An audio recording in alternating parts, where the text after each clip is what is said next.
ലോകത്ത് വിദ്യാഭ്യാസത്തിന്റെ പ്രസക്തി ഏറ്റവും അധികം പ്രഖ്യാപിച്ചതും അതിനുവേണ്ടി നിലകൊണ്ടതുമായ മതം ഇസ്ലാം മതമല്ലാതെ വേറൊരു മതമില്ല. വാദത്തിനോ വിവാദത്തിനോ പറയല്ല. നിങ്ങൾ ഭഗവത്ഗീത തുറന്നു നോക്കിയാൽ ഗീതയിൽ നമുക്ക് ആദ്യം കാണാൻ വായിക്കാൻ കഴിയുന്നത് അറിവിനെ സംബന്ധിച്ചോ വിജ്ഞാനത്തിനെ സംബന്ധിച്ചല്ല. തമസ്സോമ ജ്യോതിർഗമയ, ഇരുളിൽ നിന്ന് വെളിച്ചത്തിലേക്ക് എന്നാണ് ഗീത തുടങ്ങുന്നത്. ബൈബിൾ എന്ന് പറയുന്ന മറ്റൊരു സമുദായത്തിന്റെ വേദഗ്രന്ഥം വായിച്ചു നോക്കിയാലും വിജ്ഞാനത്തിന്റെ മഹത്വങ്ങളെ സംബന്ധിച്ചോ വിജ്ഞാനത്തിന് വേണ്ടിയുള്ള പ്രഖ്യാപനങ്ങളെ സംബന്ധിച്ചോ മറ്റു ഒരു മതഗ്രന്ഥത്തിലും കാണാത്ത അത്ര വളരെ ഇമ്പോർട്ടന്റോടുകൂടെ ആ വിഷയം കൈകാര്യം ചെയ്ത ഏക മതഗ്രന്ഥം വിശുദ്ധ ഖുർആനാണ്. നമുക്കത് അറിയാവുന്ന സത്യസന്ധമായ കാര്യമാണ്. മാത്രമല്ല, ലോകത്തിന്റെ നേതാവ് അഷ്റഫുൽ ഖൽഖ് മുഹമ്മദുർ റസൂലുള്ളാഹി സ്വല്ലല്ലാഹു അലൈഹി വസല്ലം തങ്ങൾ വിദ്യാഭ്യാസത്തിന്റെ ആ കാഴ്ചപ്പാടിനെ സംബന്ധിച്ച് പ്രഖ്യാപിച്ചത്, ഈ വിദ്യാഭ്യാസം എന്ന് പറഞ്ഞാൽ നിസ്സാര കാര്യമല്ല. പണ്ഡിതന്റെ പേനയിൽ നിന്ന് നിർഗലിക്കുന്ന ഒരിറ്റു മഷി, പണ്ഡിതന്റെ പേനയിൽ നിന്ന് നിർഗലിക്കുന്ന ഒരിറ്റു മഷി രക്തസാക്ഷിയുടെ രക്തത്തെക്കാൾ അള്ളാഹുവിന് ഏറ്റവും തൃപ്തിയുള്ളത് യുദ്ധക്കലങ്ങളിൽ കൊലവിളി നടത്തിക്കൊണ്ട്, ബോംബാക്രമണങ്ങൾ നടത്തിക്കൊണ്ട്, തീവ്രവാദത്തിന്റെ മറവിൽ മതത്തെ പ്രചരിപ്പിക്കാമെന്ന് വ്യാമോഹിച്ചുകൊണ്ട് ലോകം മുഴുവൻ കൈപ്പിടിലൊതുക്കുന്ന തീവ്രവാദികളോട് ലോക നേതാവ് വളരെ ദീർഘവീക്ഷണത്തോടെ ഒരു പ്രഖ്യാപനം നടത്തുകയാണ്. പണ്ഡിതന്റെ പേനയിൽ നിന്ന് നിർഗലിക്കുന്ന ഒരിറ്റു മഷി രക്തസാക്ഷിയുടെ ചുടുചോരയുടെ ആ രക്തത്തിനേക്കാൾ റബ്ബിന്റെ അടുത്ത് ഏറ്റവും വലിയ സ്ഥാനമുള്ളത് പണ്ഡിതന്റെ പേനയിലെ ഒരിറ്റു മഷിയാണ്. കാരണം രക്തസാക്ഷിയുടെ രക്തം, അവന്റെ രക്തം ചിന്തുന്നതോടുകൂടെ ഒരു രക്തസാക്ഷിയെ മാത്രമാണ് ഈ സമൂഹത്തിന് സമ്മാനിക്കുന്നത്. അതേ സമയത്ത് പണ്ഡിതന്റെ പേനയിലുള്ള ഒരു മഷി കൊണ്ട് ഒരു വാക്യം ഇവിടെ എഴുതിയാൽ ഒരു സമൂഹത്തെ ഒന്നാകെ മാറ്റാനും വലിയൊരു വിഭാഗത്തെ സന്മാർഗത്തിലേക്ക് നയിക്കാനും സാധിക്കുകയാണ്. അതുകൊണ്ട് തന്നെയാണ് പണ്ഡിതന്റെ പേനയിലെ മഷി രക്തസാക്ഷിയുടെ ചോരയേക്കാൾ അള്ളാഹുവിന് വിലപ്പെട്ടതാണെന്ന് ലോകത്ത് വളരെ കർക്കശമായ ഭാഷയിൽ ലോകത്ത് പ്രഖ്യാപിച്ച നേതാവ് ഷഫീഉന മുഹമ്മദുർ റസൂലുള്ളാഹി സ്വല്ലല്ലാഹു അലൈഹി വസല്ലം തങ്ങളാണ്. അതുകൊണ്ട് വിദ്യാഭ്യാസത്തിന്റെ പ്രസക്തി ഏത് കാലഘട്ടത്തിലായാലും, നമ്മൾ എപ്പോൾ ജീവിച്ചാലും ഏത് കാലഘട്ടത്തിലായാലും അത് പറഞ്ഞറിയിക്കേണ്ട ആവശ്യമില്ല. അതുകൊണ്ട് തന്നെയാണ് നമ്മൾ കുറച്ച് വൈകിപ്പോയി. കാര്യങ്ങൾ മനസ്സിലാക്കിക്കൊണ്ടുള്ള വിദ്യാഭ്യാസത്തിൽ നമ്മൾ കുറച്ച് പുറകിലായിപ്പോയി. പക്ഷേ നമ്മൾ പുറകിലായി എന്ന് ഒരർത്ഥത്തിൽ പറഞ്ഞാൽ നമ്മൾ ആരും പുറകിലല്ല താനും. ലോകത്തിലുള്ള സകല ശാസ്ത്ര സാങ്കേതിക ആത്മീയ വൈജ്ഞാനിക വേദ വിദ്യാഭ്യാസം മുഴുവൻ നമ്മുടെ കയ്യിലുണ്ട്. വേറെ ഒരു അതോറിറ്റിയിലേക്ക് വിവരത്തിന് വേണ്ടി നമ്മൾ പോകേണ്ട ആവശ്യമില്ല. വേറൊരു സെക്ഷനിലേക്ക് വേറൊരു പ്രത്യേക വിവരം പഠിക്കാൻ വേണ്ടി സത്യത്തിൽ മുസ്ലിങ്ങൾ യാത്ര ചെയ്യേണ്ട ആവശ്യമില്ല.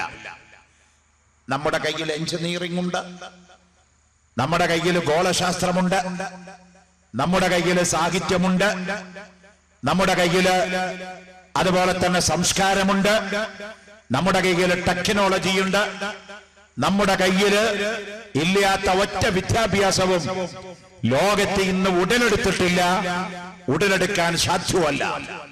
ഇപ്പോൾ ഓൾറെഡി പ്രസന്റിലി നമ്മുടെ കയ്യിൽ ഈ പറഞ്ഞ കാര്യങ്ങളൊക്കെ ഉണ്ട്. ഉദാഹരണമായി നമ്മുടെ വിഷയത്തിലേക്ക് കടക്കുന്നതിന് മുന്നോടിയായി നമ്മുടെ ബഹുമാന്യനായ ഈ സ്ഥാപനത്തിന്റെ കാര്യദർശി ബഹുമാനപ്പെട്ട ഉസ്താദ് മുസ്തഫ ബാക്കവിയിലേക്ക് നമുക്ക് കടന്നു വരാം. അദ്ദേഹം വെല്ലൂർ ബാഖിയാത്തു സാലിഹാത്ത് എന്ന ഇന്ത്യയിലെ ഉന്നത കലാലയങ്ങളിൽപ്പെട്ട ആ കലാലയത്തിൽ നിന്ന് മൗലവി ഫാദിൽ ബാഖവി ബിരുദം കരഗതമാക്കിയ ഉന്നതനായ ഒരു മതപണ്ഡിതനാണ്, പ്രഭാഷകനാണ്, പ്രബോധകനാണ്. ആ ബാക്കവിയായ ആ ഉസ്താദ് നേടിയിരിക്കുന്ന വിദ്യാഭ്യാസം എന്തൊക്കെയാണ് എന്റെ പ്രിയപ്പെട്ടവരെ? നാളെ ഇവിടെ നിന്ന് ഈ സ്ഥാപനത്തിന്റെ ആദ്യത്തെ സനത് വാങ്ങി ഈ സ്ഥാപനത്തിന്റെ അങ്കണത്തുനിന്ന് പുറത്തേക്ക് പോകുന്ന പ്രിയപ്പെട്ട എന്റെ പ്രിയപ്പെട്ട മുത്താൽ, നിങ്ങൾ നേടിയെടുത്തിരിക്കുന്ന വിദ്യാഭ്യാസത്തിന്റെ മെച്ചൂരിറ്റി, അതിന്റെ പവർ അതെന്താണെന്ന് നിങ്ങൾ മനസ്സിലാക്കണം. നമ്മൾ കേവലം ആത്മീയതയുടെ ഒരു ചട്ടക്കൂട്ടിൽ മാത്രം ഒതുങ്ങിയ ഒരു വിദ്യാഭ്യാസ മാനിഫെസ്റ്റോ അല്ല നമ്മൾ ആരും പഠിച്ചു വച്ചിരിക്കുന്നത്. ആത്മീയതയ്ക്ക് ഏറ്റവും വലിയ പ്രാധാന്യം കൊടുക്കുന്നതോടൊപ്പം തന്നെ ലോകത്തിന്റെ അകത്ത്, ഈ പ്രപഞ്ചത്തിന്റെ അകത്തുള്ള അചേതന സചേതനമായ മുഴുവൻ വസ്തുക്കളെ സംബന്ധിച്ചും വളരെ വ്യക്തമായ കാഴ്ചപ്പാട് ഈ കോളേജിൽ നിന്ന് പഠിച്ചിറങ്ങുന്ന സനത് വാങ്ങുന്ന നാളത്തെ വിദ്യാർത്ഥിക്കുണ്ട്, ബഹുമാനപ്പെട്ട മുസ്തഫ ബാക്കവിക്കുണ്ട്, ഈ പ്രസംഗിക്കുന്ന എനിക്കും ആ വിദ്യാനത്തുനിന്ന് ചെറിയൊരു ഭാഗം അള്ളാഹു നൽകിയിട്ടുണ്ട്. സന്തോഷത്തോടെ പറയാണ്, അഹങ്കാരത്തോടെയല്ല. ലോകത്തുള്ള എല്ലാ പണ്ഡിതന്മാർക്കും ലോകത്തുള്ള എല്ലാ വിദ്യാഭ്യാസത്തിന്റെയും ശാഖ ഇസ്ലാമിക വിജ്ഞാനം കാഴ്ചവെച്ചിട്ടുണ്ട്. ഉദാഹരണമായി നമുക്ക് കടന്നു വരാം. നമ്മുടെ വിദ്യാഭ്യാസം മോശമല്ല, നമ്മൾ പഠിച്ചത് ഒന്നും കാലഹരണപ്പെട്ടതല്ല, എവിടെയും എടുക്കാത്ത കാശല്ല, ആർക്കും വേണ്ടാത്തൊരു സാധനമല്ല. ലോകത്തെ ഏറ്റവും അധികം ആവശ്യമുള്ളതും വളരെ ഇമ്പോർട്ടന്റ് ആയതുമായ വിദ്യാഭ്യാസമാണ് നമ്മൾ നേടിയിരിക്കുന്നതെന്ന് നമ്മുടെ കയ്യിലുള്ള ഗ്രന്ഥങ്ങളിലൂടെ ഒരു വേളയൊന്ന് നാം യാത്ര ചെയ്താൽ നമുക്ക് മനസ്സിലാക്കാൻ സാധിക്കും. ഉദാഹരണത്തിന് വേണ്ടി നിങ്ങൾ നോക്കിക്കോ. ഇന്ന് നമ്മുടെ ഈ കോളേജില് ശരീഅത്ത് കോളേജ് കം സ്കൂളിലും പോകുന്നുണ്ട്, ശരീഅത്ത് കോളേജിലും പഠിക്കുന്നുണ്ട്. അങ്ങനെ ശരീഅത്ത് കോളേജും സ്കൂളും കൂടി പഠിച്ച് ഇവിടുന്ന് പുറത്തു പോകുന്ന ഒരു കുട്ടി, ആ കുട്ടി ഇനി സ്കൂളിലോട്ടൊന്നും പോകാതെ തന്നെ നമ്മള് അഞ്ചാം വയസ്സ് മുതൽ ഇവിടുന്ന് പള്ളി ദർശിലോട്ട് ഓതാൻ വന്നൊരു കുട്ടി ഒരു 15 കൊല്ലം ഓതി പഠിച്ച് അവനൊരു മതപണ്ഡിതൻ മാത്രമായി പുറത്തിറങ്ങി പോകുന്നു നോക്കാം. അവൻ സ്കൂളിൽ പോയിട്ടേ ഇല്ല. അവന്റെ കയ്യിലുള്ള വിദ്യാഭ്യാസം മോശമാണെന്ന് പറയാൻ ലോകത്തെ ഏത് വിദ്യാഭ്യാസ വിചക്ഷണനാ സാധിക്കുക? നോക്കൂ നിങ്ങൾ, നമ്മൾ പഠിച്ച വിദ്യാഭ്യാസം ഉദാഹരണമായി എടുക്കാൻ നമുക്ക്. ഇപ്പൊ ബിടെക് എന്ന് പറഞ്ഞൊരു എഞ്ചിനീയറിംഗ് കോഴ്സ് ഉണ്ട്. ബിടെക് +2 കഴിഞ്ഞ് 5 വർഷത്തോളം പഠിച്ചാൽ ലഭിക്കുന്ന ഒരു എഞ്ചിനീയറിംഗ് കോഴ്സാണ് ബിടെക് എഞ്ചിനീയർ. ഒരു കുട്ടിയെ ഒരു ബിടെക് എഞ്ചിനീയർ ആക്കണമെങ്കിൽ 5 കൊല്ലം കൊണ്ട് മിനിമം 10 ലക്ഷം രൂപ ആ വഴിക്ക് ചെലവഴിക്കണം. എന്നാൽ അവൻ നേടുന്ന വിദ്യാഭ്യാസം കേവലം വിദ്യയുടെ ഒരു സെക്ഷനായ എഞ്ചിനീയറിംഗ് മാത്രമാണ്. ആ ബിടെക് എഞ്ചിനീയറിംഗ് പഠിച്ച ബിടെക്കുകാരനോട് തുല്യരാണ് നമ്മുടെ തെന്നല കോളേജിൽ നിന്ന് നാളെ പുറത്തേക്കിറങ്ങുന്ന സനദ്ധാരികളായ പണ്ഡിതന്മാർ എന്ന് പറഞ്ഞാൽ ഒരു പക്ഷേ അത് കേരളത്തിൽ തന്നെ ഒരു വിവാദമായ ഒരു വിഷയത്തിന് തീകൊളുത്തലാവണമെങ്കിൽ ആവട്ടെ, ആകാതിരിക്കണമെങ്കിൽ ആവാതിരിക്കട്ടെ, പറയാതിരിക്കാൻ നിർവാഹമില്ല. കാരണം നമ്മൾ ഓതി പഠിച്ച ഖുലാസ എന്ന് പറഞ്ഞ കണക്കിന്റെ കിതാബ് മുതവ്വലാകാൻ പോകുന്ന ആളുകൾക്കറിയാം. ഖുലാസ എന്ന് പറഞ്ഞ കണക്കിന്റെ കിതാബിനോട് ഈക്വലൈസ് ചെയ്യാൻ പറ്റുന്ന ഒരു ജോമെട്രി, ഒരു മാത്തമാറ്റിക്സ് ബിടെക്കുകാരൻ കിനാബ് കണ്ടിട്ട് പോലുമില്ല. പക്ഷേ ഇവിടെ കുഴപ്പം സംഭവിച്ചവിടെയാണ്. നമ്മുടെ കയ്യിലിരിക്കുന്ന ഖുലാസ എന്ന് പറഞ്ഞ കിതാബിന്റെ ഭാഷ അറബിയാണ്. ബിടെക്കുകാരൻ പഠിക്കുന്നതിന്റെ ലാംഗ്വേജ് ഇംഗ്ലീഷാണ്. അതുകൊണ്ട് ഇംഗ്ലീഷിൽ പറഞ്ഞില്ല, ഇംഗ്ലീഷ് ഭാഷയിൽ നമുക്ക് പ്രാവീണ്യമുണ്ടായില്ല എന്നുള്ള ഒരു ചെറിയ ഒരു കുറവ് ഒഴിച്ചു നിർത്തിയാല് നമ്മുടെ പള്ളി ദർസിൽ നിന്ന് പോകുന്ന നാളെ അവിടുന്ന് ബിരുദം വാങ്ങിപ്പോകുന്ന ഉസ്താദ് പഠിച്ച ഖുലാസയിലെ അതേ കണക്ക് തന്നെയാണ് ബിടെക് എഞ്ചിനീയർ ആയിരിക്കുന്ന എഞ്ചിനീയർ പഠിച്ചിരിക്കുന്നത്. ഞാനതൊരു ചാലഞ്ച് ചെയ്തുകൊണ്ട് വെല്ലുവിളിച്ചുകൊണ്ട് തന്നെ പറയാൻ ആഗ്രഹിക്കുകയാണ്. സംശയമുണ്ടെങ്കിൽ നിങ്ങൾക്കൊരു എഞ്ചിനീയറിംഗ് കോളേജിൽ പോയി ഇത് വെരിഫൈ ചെയ്യാവുന്നതാണ്. രണ്ടാമത്തെ കാര്യം, അപ്പൊ നമ്മുടെ ഉസ്താദ് ഇപ്പോ MFB പ്ലസ് BTech കൂടിയ, അതാ ഞാൻ പറഞ്ഞുകൊണ്ടിരുന്നത്. പ്ലസ് വേറെ ഒന്ന് കൂടിയ, അതേതാ? സയന്റിസ്റ്റാണ്. എല്ലാ ഉസ്താദുമാരും ശാസ്ത്രജ്ഞന്മാരാ. പ്രത്യേകിച്ച് നമ്മുടെ നെല്ലിക്കുത്ത് ഉസ്താദിനെ പോലത്തെ ആളുകൾ മഹാശാസ്ത്രജ്ഞന്മാരാ. അവർക്കൊക്കെ അതില് ഞാനേതായാലും മർക്കസിൽ പോയിട്ട് 1.5 മണിക്കൂർ നെല്ലിക്കുത്ത് ഉസ്താദിനോടാ സംസാരിച്ചത്. കാരണം എത്ര സംസാരിച്ചാലും അറിവിങ്ങനെ കിട്ടാൻ സമയമില്ലാത്തത് കൊണ്ട് ചുരുക്കി കളഞ്ഞു. ഞാൻ പറഞ്ഞു വരുന്നത്, തസ്രീഹുൽ അഫ്ലാഖ് എന്ന് പറയുന്ന ഗോളശാസ്ത്രത്തിന്റെ കിതാബ് 4 ദിവസങ്ങൾക്ക് മുമ്പ് സൂര്യഗ്രഹണം ഉണ്ടായി. ഇപ്പൊ ചന്ദ്രഗ്രഹണം വരാൻ പോവുക.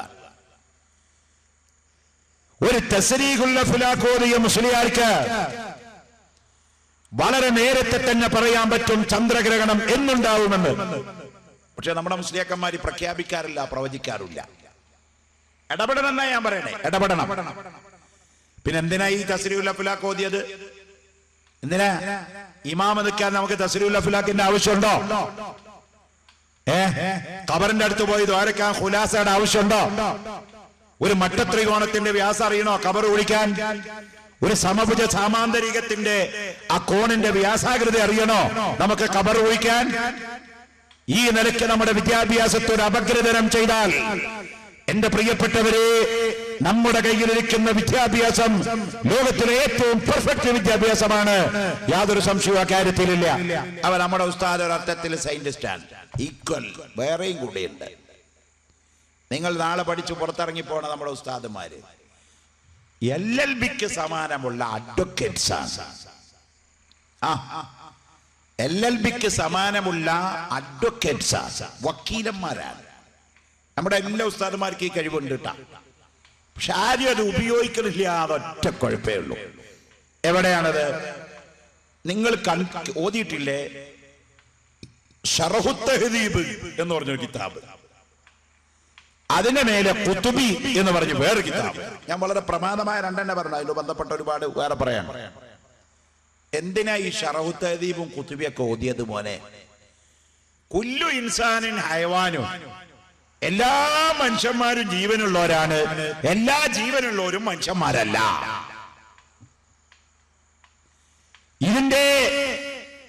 ഇതിന്റെ ഉപയോഗം എവിടെങ്കിലും നമ്മൾ പ്രാക്ടിക്കലായിട്ട് ഈ ഖുതുബി ഓതിയതിന്റെ, ശറഹു തഹ്ദീബ് ഓതിയതിന്റെ ഉപയോഗം നമ്മൾ അനുഭവിച്ചിട്ടുണ്ടോ? അനുഭവിക്കാൻ തയ്യാറായിട്ടുണ്ടോ? ഇല്ല. അനുഭവിച്ചവർ എത്രയോ ഉണ്ട്. ബഹുമാനപ്പെട്ട മർഹൂം മഹാനായിരിക്കുന്ന ശൈഖുന മർഹൂം EK ഹസൻ മുസ്ലിയാർ, അല്ലാഹു ആ മഹാന്റെ ഖബർ സ്വർഗ്ഗത്തിന്റെ ദറജ കൊണ്ട് ഉയർത്തട്ടെ, ആമീൻ. സുന്നത്ത് ജമാഅത്തിന്റെ ചിഖ്വയായി മാറിയ, സുന്നത്ത് ജമാഅത്തിന് ഈ നിലയ്ക്കുള്ള ഒരു ആവേശത്തിന്റെ മുൻനിലയിലേക്ക് പടച്ചുവിട്ട് കൊണ്ടുവന്ന, ഒരിക്കലും നമ്മുടെ കൽവിൽ നിന്ന് പറിച്ചെഴുതാൻ സാധ്യമല്ലാത്ത ഒരു നാമമാണ് ബഹുമാനപ്പെട്ട മർഹൂം EK ഹസൻ മുസ്ലിയാർ. ആ ഹസൻ മുസ്ലിയാരെ കാസർഗോഡ് കോടതിയിലേക്ക് ഒരു കേസിന് വിളിപ്പിക്കുകയാണ്. Judicial first class magistrate Hasan Musliyar അവിടെ ഒരു പ്രസംഗം നടത്തി. ആ പ്രസംഗം നടത്തിയ പ്രസംഗം വലിയ വിവാദമായി. വിവാദപരമായി പ്രസംഗം നടത്താൻ പാടില്ല. ഇന്ത്യൻ ഭരണഘടനയ്ക്കെതിരാണത്. ഒരു നാട്ടിലെ ക്രമസമാധാന നിയമത്തിന് ഹനിക്കപ്പെടുന്ന നിലയ്ക്ക് ഒരു പ്രസംഗം നടത്താൻ പാടില്ല. അതുകൊണ്ട് ഹസൻ മുസ്ലിയാര് ക്രമസമാധാനം ലംഘിച്ചു എന്നാരോപിച്ചുകൊണ്ട് ഒരു മുജാഹിദ് മൗലവി കാസർഗോഡ് ജുഡീഷ്യൽ മജിസ്ട്രേറ്റ് കോടതിയില് ഒരു കേസ് ഫയൽ ചെയ്തു. ഹസൻ മുസ്ലിയാരെ മജിസ്ട്രേറ്റ് കോടതിയിലേക്ക് വിളിച്ചു വരുത്തി. ഹസൻ മുസ്ലിയാർ കോടതിയിലേക്ക് പോകുമ്പോൾ വക്കീലിന് വക്കാലത്ത് കൊടുത്ത് കേസേൽപ്പിച്ചില്ല. ഹസൻ മുസ്ലിയാർക്ക് ഇന്ത്യൻ പീനൽ കോഡ് അറിയില്ല. ഹസൻ മുസ്ലിയാർക്ക് സെക്ഷൻ 327 അറിയില്ല. ഹസൻ മുസ്ലിയാർക്ക് ഇന്ത്യൻ കോൺസ്റ്റിറ്റ്യൂഷൻ അറിയില്ല. ഹസൻ മുസ്ലിയാർക്ക് കോടതിയുടെ നിയമ നടത്തിപ്പ് അറിയില്ല. മഹാനായ ഹസൻ മുസ്ലിയാർ അവിടെ ചെന്നപ്പോ മജിസ്ട്രേറ്റ് കൂട്ടിൽ കയറ്റി നിർത്തി. മജിസ്ട്രേറ്റ് ചോദിച്ചു, ബഹുമാനപ്പെട്ട ഹസൻ മുസ്ലിയാർ ഡാഷ് ഡാഷ് ഇന്ന ഡേറ്റിന്റെ അന്ന് കാസർഗോഡ് ജില്ലയിലെ ഇന്ന സ്ഥലത്ത് വെച്ച് നിങ്ങളൊരു വമ്പിച്ച പ്രസംഗം നടത്തി. മാത്രമല്ല ആ പ്രസംഗം ചില്ലറ പ്രസംഗമല്ല, പൊടിപാറുന്ന രൂപത്തിലുള്ള ഒരു പ്രസംഗം നിങ്ങൾ അവിടെ നടത്തുകയും ആ പൊടിപാറുന്ന രൂപത്തിലുള്ള പ്രസംഗത്തിന്റെ ഫലമായി ആ നാട്ടിൽ മുസ്ലിമീങ്ങളിൽ 2 ചേരിതിരിവ് ഉണ്ടാവുകയും ചെയ്തതായി ഇവിടെ പരാതി കിട്ടിയിട്ടുണ്ട്. നിങ്ങൾക്ക് അതിനെപ്പറ്റി വല്ലതും പറയാണ്ടോ എന്ന് പറഞ്ഞു. ബഹുമാനപ്പെട്ട ഹസൻ മുസ്ലിയാർ പറഞ്ഞു, എനിക്കതിനെ പറ്റി കൂടുതലൊന്നും പറയല്ല. Yes you owner. ബഹുമാനപ്പെട്ട കോടതിയോട് എനിക്ക് പറയാനുള്ളത്, ഞാനവിടെ പോയത് ശരിയാണ്, പ്രസംഗിച്ചത് ശരിയാണ്. പക്ഷേ കോടതി പറഞ്ഞ രണ്ട് കാര്യം ഞാൻ നോക്കിയിട്ടില്ല. ഒന്ന്, ജനങ്ങൾ രണ്ട് ചേരിയായി എന്നുള്ളത് അത് നുണയാണ്, അങ്ങനെ ഉണ്ടായിട്ടില്ല. രണ്ട്, അവിടെ പൊടിപാറുന്ന രൂപത്തിലുള്ള ഒരു പ്രസംഗം നടത്തി എന്നുള്ളതും പച്ച നുണയാണ്. അവിടെ പൊടി പാറിയിട്ടില്ല എന്ന് പറഞ്ഞു. പൊടി പാറി എന്നുള്ളത് ഈ ദുനിയാവിൽ ഒരാൾക്കും എവിഡൻസ് കൊണ്ട് സ്ഥിരപ്പെടുത്താൻ സാധ്യമല്ല. ഉടനെ തന്നെ മജിസ്ട്രേറ്റ് പറഞ്ഞു, ശരിയാ, പൊടി പാറുന്ന പ്രസംഗം നടത്തി എന്നുള്ളത് ഹസൻ മുസ്ലിയാർ അതിന്റെ മുകളിൽ കയറി പിടിച്ചു. മജിസ്ട്രേറ്റ് സറണ്ടർ ചെയ്തു. ആ കേസ് ചെലവടക്കം തള്ളിപ്പോയി. ഇതന്നെയല്ലേ നമ്മുടെ നാട്ടിലെ വക്കീലന്മാർ ചെയ്യുന്നത്? നമ്മുടെ നാട്ടിലെ വക്കീലന്മാർ കോടതിയുടെ മുന്നിൽ പോയിട്ട് പറയുന്നത് എങ്ങനെ? വാചക കസർത്ത് നടത്തിയിട്ട് എതിരാളിയെ പറഞ്ഞ് മുട്ടുകുത്തിച്ച് അവരുടെ വാദം സ്ഥാപിച്ചെടുക്കുകയാണെങ്കിൽ ആ വാദം സ്ഥാപിച്ചെടുക്കാൻ ഇന്ത്യയിലെ LLB എന്ന് പറയുന്ന ഡിഗ്രി ഉണ്ടല്ലോ പ്രിയപ്പെട്ടവരെ, അത് ഇന്ത്യയിലെ ഏറ്റവും വലിയ ഡിഗ്രിയാണ് LLB എങ്കിൽ നമ്മുടെ ഖുതുബി ശറഹു തഹദീബ് ഇന്ത്യൻ തർക്കശാസ്ത്രമല്ല അതിൽ പറഞ്ഞിരിക്കുന്നത്.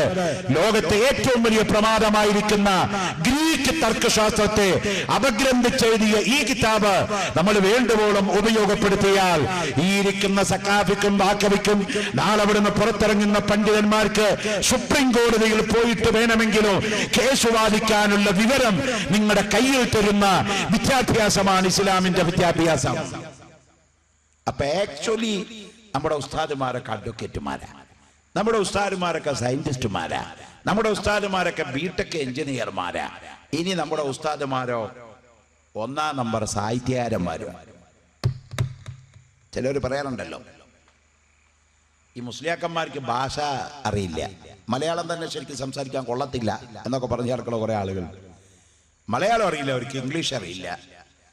ഇംഗ്ലീഷ് പഠിക്കണ്ടെന്ന് ഞാൻ പറയില്ല, പക്ഷെ ഇംഗ്ലീഷ് അറിയാത്തതൊരു വലിയ പോരായ്മയാണെന്നോ ഇംഗ്ലീഷ് അറിഞ്ഞാൽ ഭയങ്കര ആളാണെന്നോ വിശ്വസിക്കാൻ തരമില്ല. കാരണം ലണ്ടനിൽ കക്കൂസ് കോരാൻ വരുന്നവനും പറയണേ കമ്മിങ് സാർ എന്ന് ചോദിച്ചിട്ടാണ് കക്കൂസ് കോരണ സാധനമായിട്ട് വരുന്നവൻ. ലണ്ടനിലും അമേരിക്കയിലൊക്കെ മുനിസിപ്പാലിറ്റി ക്ലീൻ ചെയ്യുന്ന കക്കൂസ് കോരുന്നവനും ഈ ഇംഗ്ലീഷുകാരനാണല്ലോ. ഞാൻ ഭാഷയെ തരം താഴ്ചയല്ല, അത് ഒരു നല്ല ഭാഷ തന്നെയാണ്.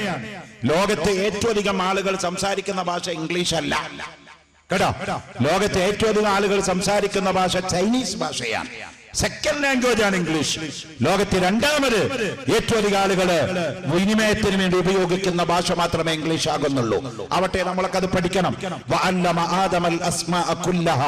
എല്ലാ ഭാഷയും വിവരവും ആദം നബി അലൈഹിസ്സലാത്തു വസ്സലാമിന് അല്ലാഹു നൽകിയിട്ടുണ്ടെങ്കിൽ തമിഴും ഇംഗ്ലീഷും തെലുങ്കും തുളും കന്നഡയും എല്ലാം ഏത് ഭാഷയും നമുക്ക് പഠിക്കാം. ഭാഷാവിരോധം ഇസ്ലാമിലില്ല. ആവട്ടെ, ഞാൻ പറഞ്ഞു വരുന്നത് നമ്മുടെ കയ്യിലുള്ള വിദ്യാഭ്യാസത്തിന്റെ മഹത്വം അറിയാത്തവരാ നമ്മള് പോണേ ഒയിലേരായി എന്നുള്ളത് കൊണ്ടൊരു കുറവുമില്ല.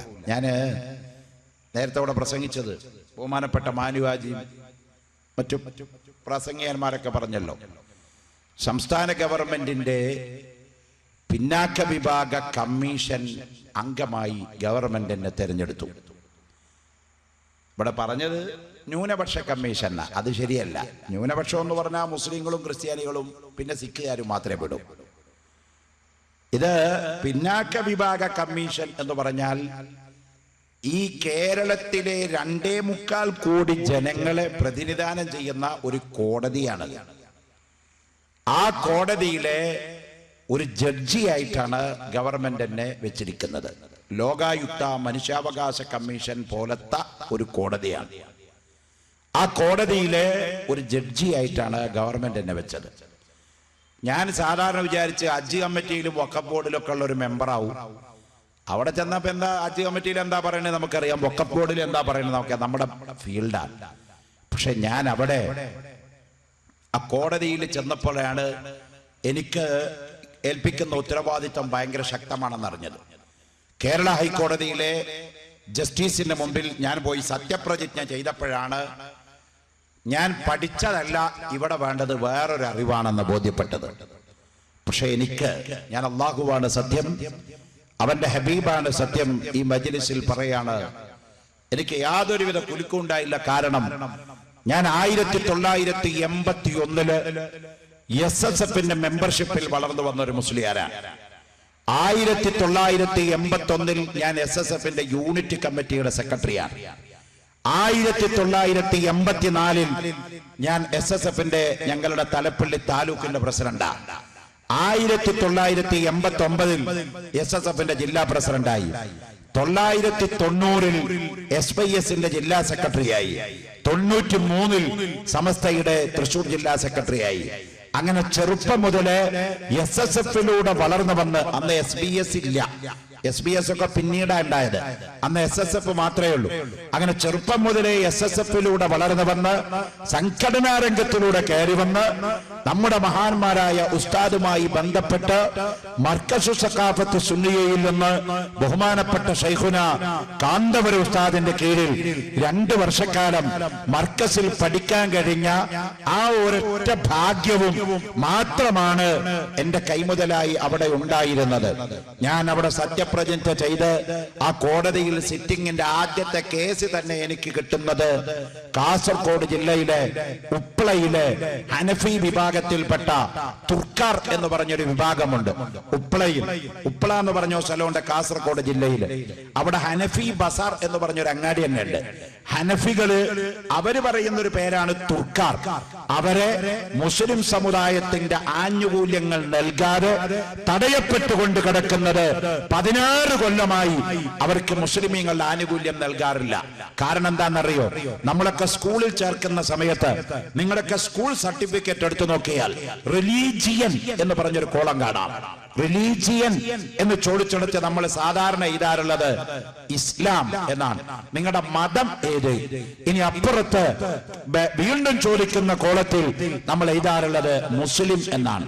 പക്ഷെ കാസർഗോഡ് ജില്ലയില് ഈ പാവപ്പെട്ട ഹനഫികള് റിലീജിയൻ എന്ന് ചോദിച്ചെടുത്ത് അവർ ഹനഫി എന്ന് എഴുതി. അപ്പുറത്തെ കോളത്തില് അവർ തുർക്കാർ എന്ന് എഴുതി. തുർക്കാർ ഹനഫി എന്ന് പറഞ്ഞ 2 സാധനം. 73 വിഭാഗമാണ് നമ്മുടെ കേരളത്തിലെ പിന്നാക്ക വിഭാഗ ജാതിയുള്ളത്. 73 വിഭാഗത്തിൽ എവിടെയും തുർക്കാറും ഇല്ല, ഹനഫി ഇല്ല. അവിടെ മുസ്ലിങ്ങൾ മാത്രമേ ഉള്ളൂ. അങ്ങനെ കഴിഞ്ഞ 13 കൊല്ലമായി കാസർഗോഡ് ജില്ലയില് മുസ്ലിം സമുദായത്തിന് ലഭിക്കേണ്ട അവകാശം ലഭിക്കാതെ കിടന്ന ആ തുർക്കാർ കമ്മ്യൂണിറ്റിയുടെ കേസ് കഴിഞ്ഞ മാസം 25-ാം തീയതി കാസർഗോഡ് കളക്ടറേറ്റിൽ വെച്ച് സിറ്റിംഗ് നടത്തി അവരെ വിളിച്ചു വരുത്തി അതിന്റെ യാഥാർത്ഥ്യം ജഡ്ജിയെ പറഞ്ഞ് മനസ്സിലാക്കി അവരുടെ കൺഫ്യൂഷൻ തീർത്ത് അവരെ മുസ്ലിമീങ്ങൾക്ക് ലഭിക്കേണ്ട ആനുകൂല്യത്തിൽ ഉൾപ്പെടുത്താൻ സാധിച്ചു. ഈ കമ്മീഷൻ എന്ന് പറഞ്ഞാൽ ഇതൊരു ജുഡീഷ്യറിയാ, ഒരു കോടതിയാ. എന്റെ ഓർമ്മ ശരിയാണെങ്കിൽ 1993 കമ്മീഷൻ ഉണ്ടാക്കുന്നത്. ആ കമ്മീഷൻ ഉണ്ടായതിന്റെ ശേഷം ഇന്ന് വരെ ഒരു മുസ്ലിയാര് ആ ഒരു പോസ്റ്റിലേക്ക് വന്നിട്ടില്ല. അവരുടെ ചരിത്രത്തിൽ ആദ്യത്തെ ഒരു സംഭവം കൂടി, ഒരു മുസ്ലിയാർ ഒരു കോടതിയിലെ ജഡ്ജിയായിട്ട് ഒരു മുസ്ലിയാര് ഗവൺമെന്റ് ആ പോസ്റ്റിലേക്ക് വെക്കുന്നത്. പ്രോട്ടോകോൾ പ്രകാരം DGPയുടെ മുകളിലാണ് എനിക്ക് ഗവൺമെന്റ് തന്നിരിക്കുന്ന ഗ്രേഡ്. ഇപ്പോ DGPയെ പോയിട്ട് ഞാൻ സാർ എന്ന് വിളിക്കേണ്ട ആവശ്യമില്ല. പ്രോട്ടോകോൾ പ്രകാരം അയാൾ നമ്മളെ ഇങ്ങോട്ട് സാർ എന്ന് വിളിക്കണം. ഗവൺമെന്റിലെ ഏറ്റവും വലിയ ഉദ്യോഗസ്ഥന്റെ, മന്ത്രി കഴിഞ്ഞാൽ നേരെ ചുവട്ടിലിരിക്കുന്ന ഉദ്യോഗസ്ഥന്മാരുടെ ഏറ്റവും ടോപ്പ് റൈറ്റിലാണ് ഗവൺമെന്റ് നമുക്ക് ഇതിന്റെ ഗ്രേഡ് സമ്മാനിച്ചിരിക്കുന്നത്. അപ്പൊ ഞാൻ പറഞ്ഞു വരുന്നത്, ആ ഒരു സ്ഥാനത്തേക്ക് ഞാൻ ചെന്ന് സത്യപ്രതിജ്ഞ ചെയ്ത് അങ്ങ് കയറി ചെന്നപ്പോ ഹൈക്കോടതിയില് 11 കൊല്ലം ജഡ്ജിയായിരുന്ന ജസ്റ്റിസ് ശിവരാജൻ എന്നോട് ചോദിച്ചു, നിങ്ങളുടെ പേരെന്താ ചോദിച്ചു. ഞാൻ എഴുതി കൊടുത്തു, മുള്ളൂർക്കര മുഹമ്മദ് അലി സഖാഫി, ബ്രാക്കറ്റ് ഇട്ട് ഞാൻ എഴുതി MFS എന്ന്. അപ്പൊ ഈ എഴുതിയത് നിങ്ങൾ നോക്കുമ്പോ ഇപ്പുറത്തിരിക്കുന്ന ഒരു IAS കാരനാ. അയാൾ എന്നോട് ചോദിച്ചു, ഞങ്ങളുടെ ഈ SC/STയുടെ പിന്നാക്ക വിഭാഗത്തിന്റെ സെക്രട്ടറി സുധാകരൻ, അയാള് IAS കാരനാ. അയാൾ തീർച്ചു നോക്കിയിട്ട് പറഞ്ഞു, what is the meaning mister Saqafi MFS? എന്താണ് ഈ MFS എന്ന് പറഞ്ഞതിന്റെ അർത്ഥം എന്ന് ചോദിച്ചു. ഞാൻ തിരിച്ച് അയാളോട് ചോദിച്ചു, നിങ്ങളെ IAS എന്ന് എഴുതിയതിന്റെ അർത്ഥം എന്താ ചോദിച്ചു. അപ്പൊ അയാൾ IASന്റെ ഫുൾ ഫോം പറഞ്ഞു. ഇന്ത്യയിൽ കൊടുക്കുന്ന ഏറ്റവും വലിയ ഉന്നതമായ ഡിഗ്രിയാണ് IAS. അതിന്റെ ചോട്ടിലാണ് IPS, IFS, അതിനൊക്കെ പിറകില. IAS ലഭിച്ച ഒരാള് കളക്ടറാകുമ്പോൾ അയാൾ ജില്ലാ ഭരണാധികാരിയാണ്, മജിസ്ട്രേറ്റാണ്. അപ്പൊ അയാള് എന്നോട് ചോദിച്ചു, ഈ MFS എന്താ പറഞ്ഞില്ലല്ലോ. ഞാൻ പറഞ്ഞു നിങ്ങളുടെ കയ്യിലിരിക്കുന്ന ഡിഗ്രി കേരളത്തിലെ ഇന്ത്യയിലെ ഏറ്റവും വലിയ ഡിഗ്രിയാണ്, സമ്മതിച്ചു. പക്ഷെ എന്റെ കയ്യിലിരിക്കുന്ന ഈ സക്കാഫി ഡിഗ്രി ഉണ്ടല്ലോ, ലോകത്തിലുള്ള 122 കോടി മുസ്ലിങ്ങളെ പ്രതിനിധാനം ചെയ്യുന്ന മുസ്ലിം കമ്മ്യൂണിറ്റിയുടെ ഏറ്റവും വലിയ ഡിഗ്രിയാണ്.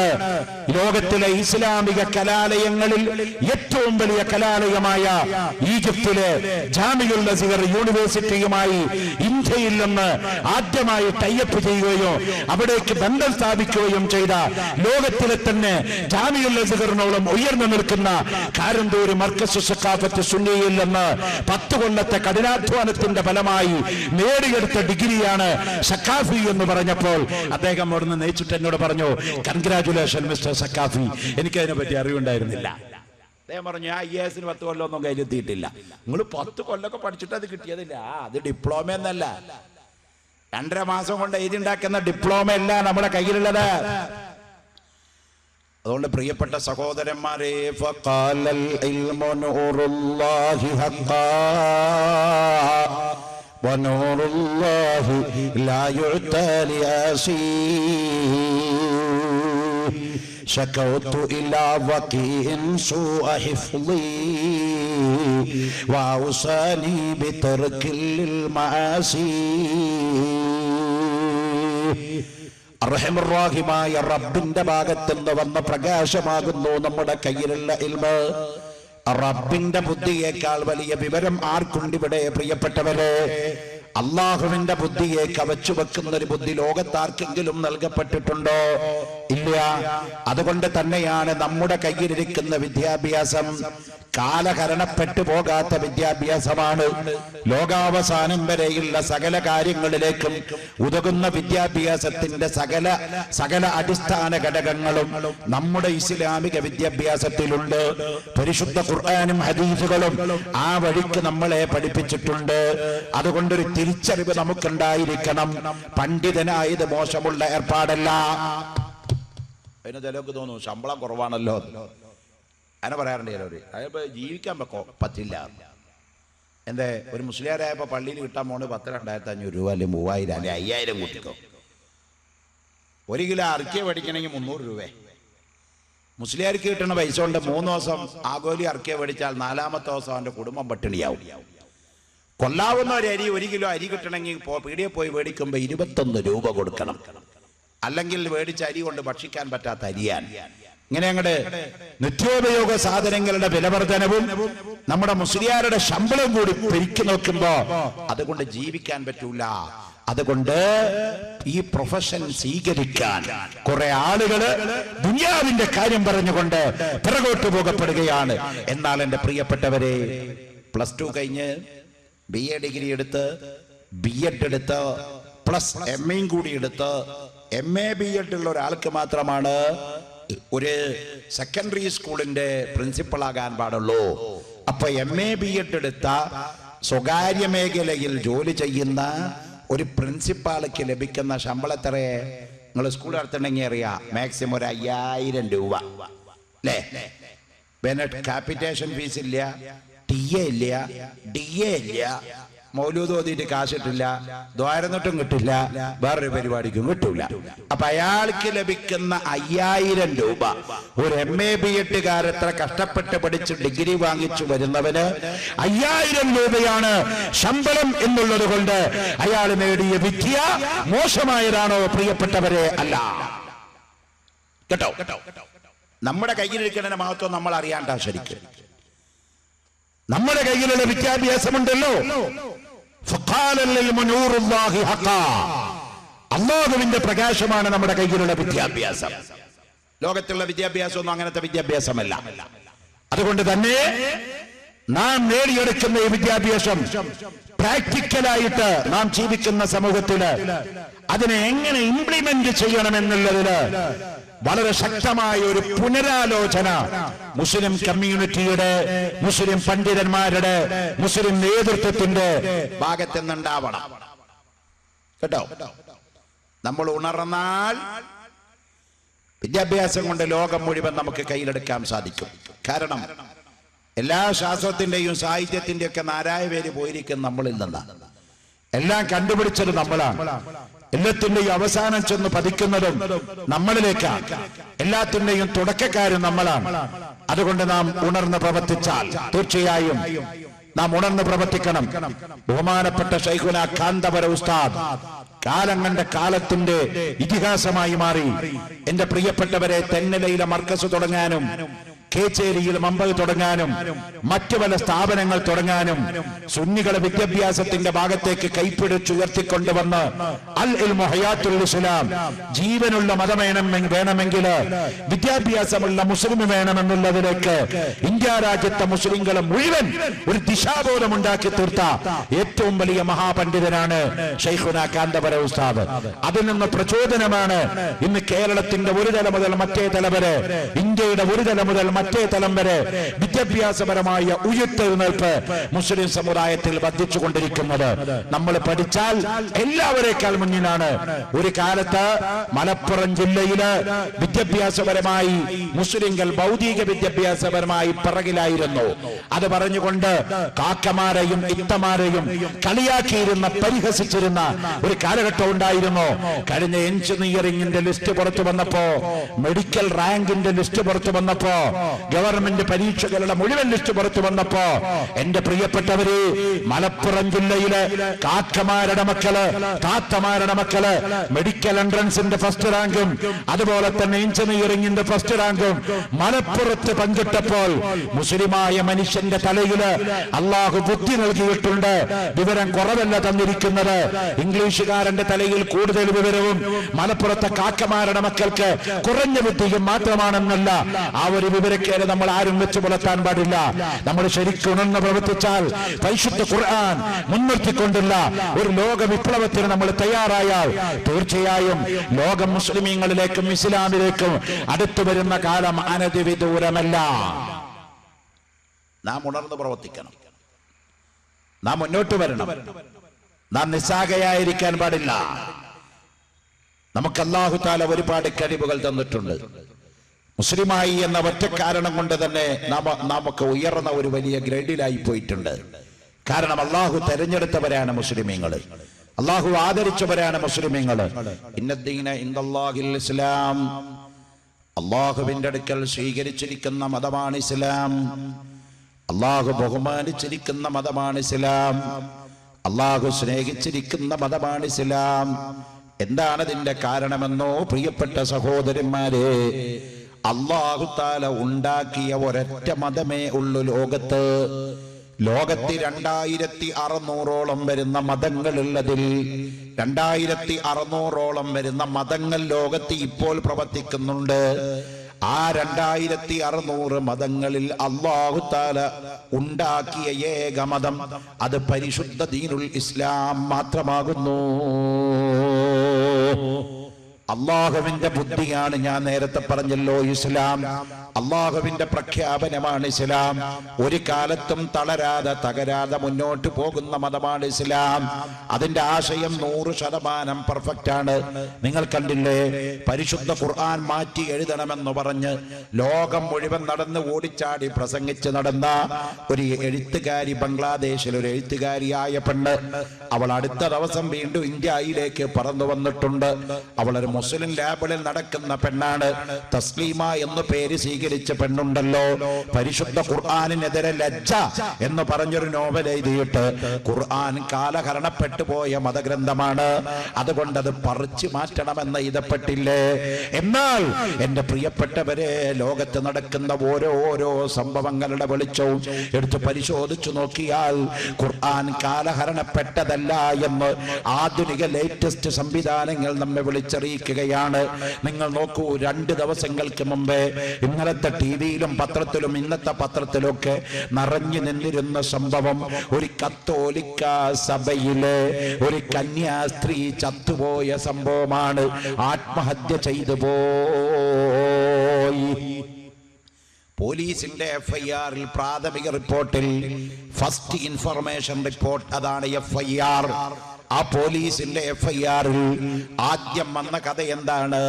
ആ കന്യാസ്ത്രീയുടെ തൂങ്ങി മരണത്തിന്റെ പിറകിൽ മറ്റൊരു കന്യാസ്ത്രീ അവളെ ശാരീരികമായി സ്വവർഗഭോഗം നടത്താൻ പ്രേരിപ്പിച്ചു. അതിൽ മനംനൊന്തുകൊണ്ട് ഒരു കന്യാസ്ത്രീ ആത്മഹത്യ ചെയ്ത കേരളം മൂക്കുപൊത്തി പിടിക്കേണ്ട, ചെകിടടച്ച് പിടിക്കേണ്ട ഏറ്റവും വലിയ ബീഭത്സകരമായ ഒരു വാർത്തയുമായിട്ടാണ് ഇന്നലത്തെയും ഇന്നത്തെയും പത്രം പുറത്തു വരുന്നത്. പരിശുദ്ധ ഇസ്ലാം വളരെ നേരത്തെ തന്നെ ഇതിന്റെ അസ്വാഭാവികതയിലേക്ക് വിരൽ ചൂണ്ടിയിട്ടുണ്ട്. അതുകൊണ്ടാണ് മഹാന്മാരായ പണ്ഡിതന്മാര് തന്നെ പ്രതിപാദിച്ചല്ലോ, ഒരു പുരുഷൻ വികാരത്തോടുകൂടെ ഒരു പുരുഷന്റെ മുഖത്തേക്ക് നോക്കൽ പോലും വ്യഭിചാരമാകുന്നു. വികാരത്തോടുകൂടെ ഒരു പുരുഷന്റെ മുഖത്തേക്ക് നോക്കൽ വ്യഭിചാരമാണ്.